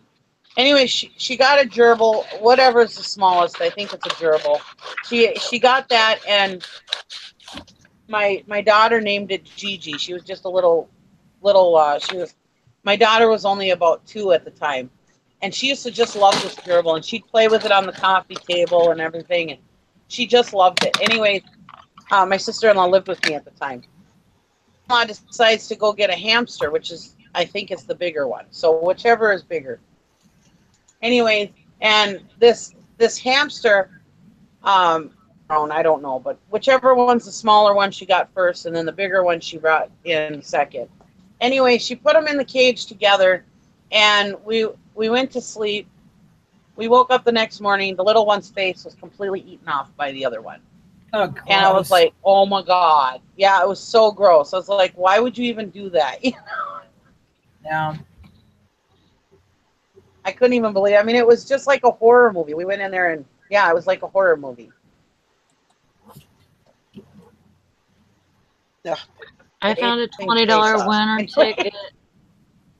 Yay! A free one? That's always good. Oh, yeah. I didn't pay for it. I didn't steal it. That's more important. That's that $20. Go and buy. Just take that $20 you got there and just invest it in the lotto pick tickets. It was free money to begin with, and you never know. Yeah, maybe $1 million.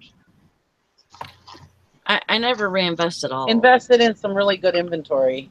That's I what was I'm going to say, thinking, take it and go to Salvation Army or to the Vincent whatever, and yeah. And that's no fun. Something. Yeah, Well, I know. I could totally go to St. Vincent's with that. Plus, I have see at my St. Vincent's, for every $10 that you spend, they have a punch card, and so for every $10 you spend, they star, and once you get 10 punches or something, they give you $10 extra. So if I spend, I think I only have like $20 or $30 left to spend. So if I spend that 20 plus 10 of mine, then I can get $30 worth of inventory, and then I can go back and get another 10 because they'll give me 10 free. There you go. There you go. So that's $40 worth of inventory. Right. Almost completely free. Got the wheels a turning. Mm. Hmm. Sally has an idea. I don't know if I'm too tired to go today, though. I have to go tomorrow. When's your next day off? Sunday.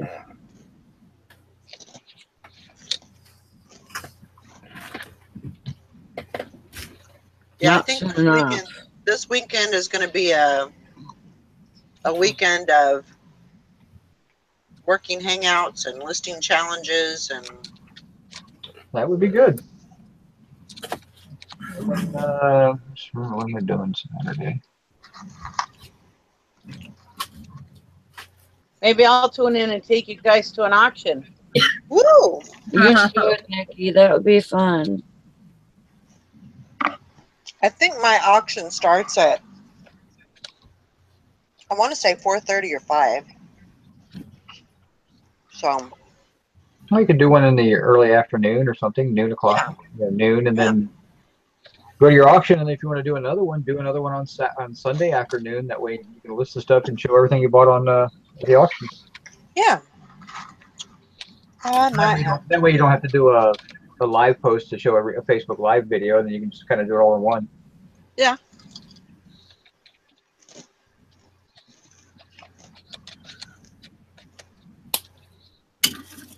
Yeah, I think I'm gonna go to auction Saturday, so I'm gonna be gone all day, and then we're supposed to go buy a boat on Sunday, so I think I'll be gone all day again. Is this the boat for the trailer thing? Yeah. There were 5 auctions this week, just from the one company, and I didn't go to the one last night because of my show, but I'm gonna go to the ones. Well, there's one tonight, the normal auction, and then there's one Saturday and Sunday. And the one on Sunday is the annual auction, where it's a big consignment auction at this bar and outside of that one. So I'd definitely go to that one. There's not a lot of auctions in my area, so I think I'm gonna hit this one that's a little bit south of me. I haven't gotten any auctions since I bought all that nursing medical stuff. So I said I could really use an auction probably. Yeah.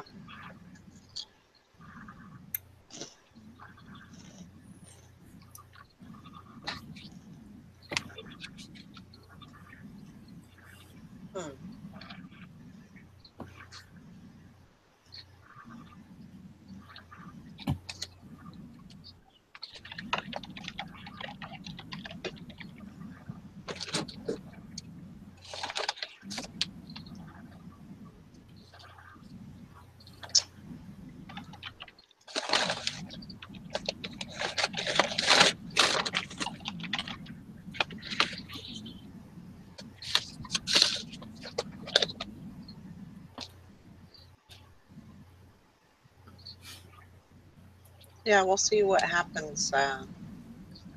What happens this weekend? But I definitely plan on getting some serious listing done.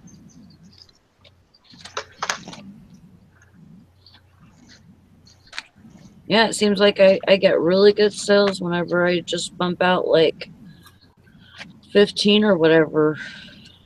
Even 15, it's like gives me a couple of good days of sales. So Yeah. I mean, if you can do 15 a day, that's great. If you can do 5 a day, that's great. I mean, you can just consistently list. yeah, I know then that's the hardest for me, is to be consistent. Well, I mean, for you, what I would do is on the days that you have your days off, that's where you're building drafts. And so that you come home, you can take five sets of photos, pop them in and list them. You can probably do that in 20 minutes. Yeah, Your drafts are all built. that's the plan, Eric. Well, you gotta stick to the plan. But if you could just build 35 drafts a week on your days off. I know. I get home and I'm so freaking lazy. I just want to sit in this chair or go sit in my bed, and I shouldn't be like that because I know what happens when I list. I know that I'll get the sales if I list. Yeah. I have good stuff. I might not have like super, super good stuff where I put it on and 5 minutes later it's gone. But I have okay stuff. And, if I have it at good prices, then it'll sell. I made like, I sold 3 things yesterday for $60, which isn't bad for me. That, to me, that's perfect for me right now. For, you know, as for what I am listing, it's perfect for me. If I could do that every day, I'd be super happy. Yep. Well, that's again. I mean, we all have our own little struggles and everything. So. Oh yeah. Oh, I know. Amen. Credit Sally. It's hard to work a full-time job and then try to list on eBay because nobody wants to work around the clock. Right. I know. Yep. And you're So- your own lister, really. So yeah, I give you credit for that. I don't think I could work 3rd shift and then come home and list. I know I couldn't. Yeah, it's tough. It's tough, but it's, you know. It is what it is, right, Scott? Yeah, that's, I mean, that's what happens.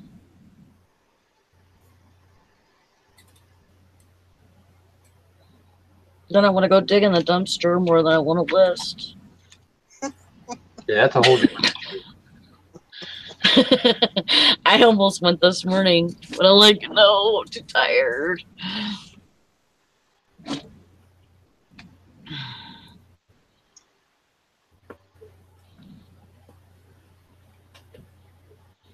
Well, I'm glad, Hank. I'm glad we could help you, and we appreciate you too. I hope you're doing okay. Getting things up and running again, so.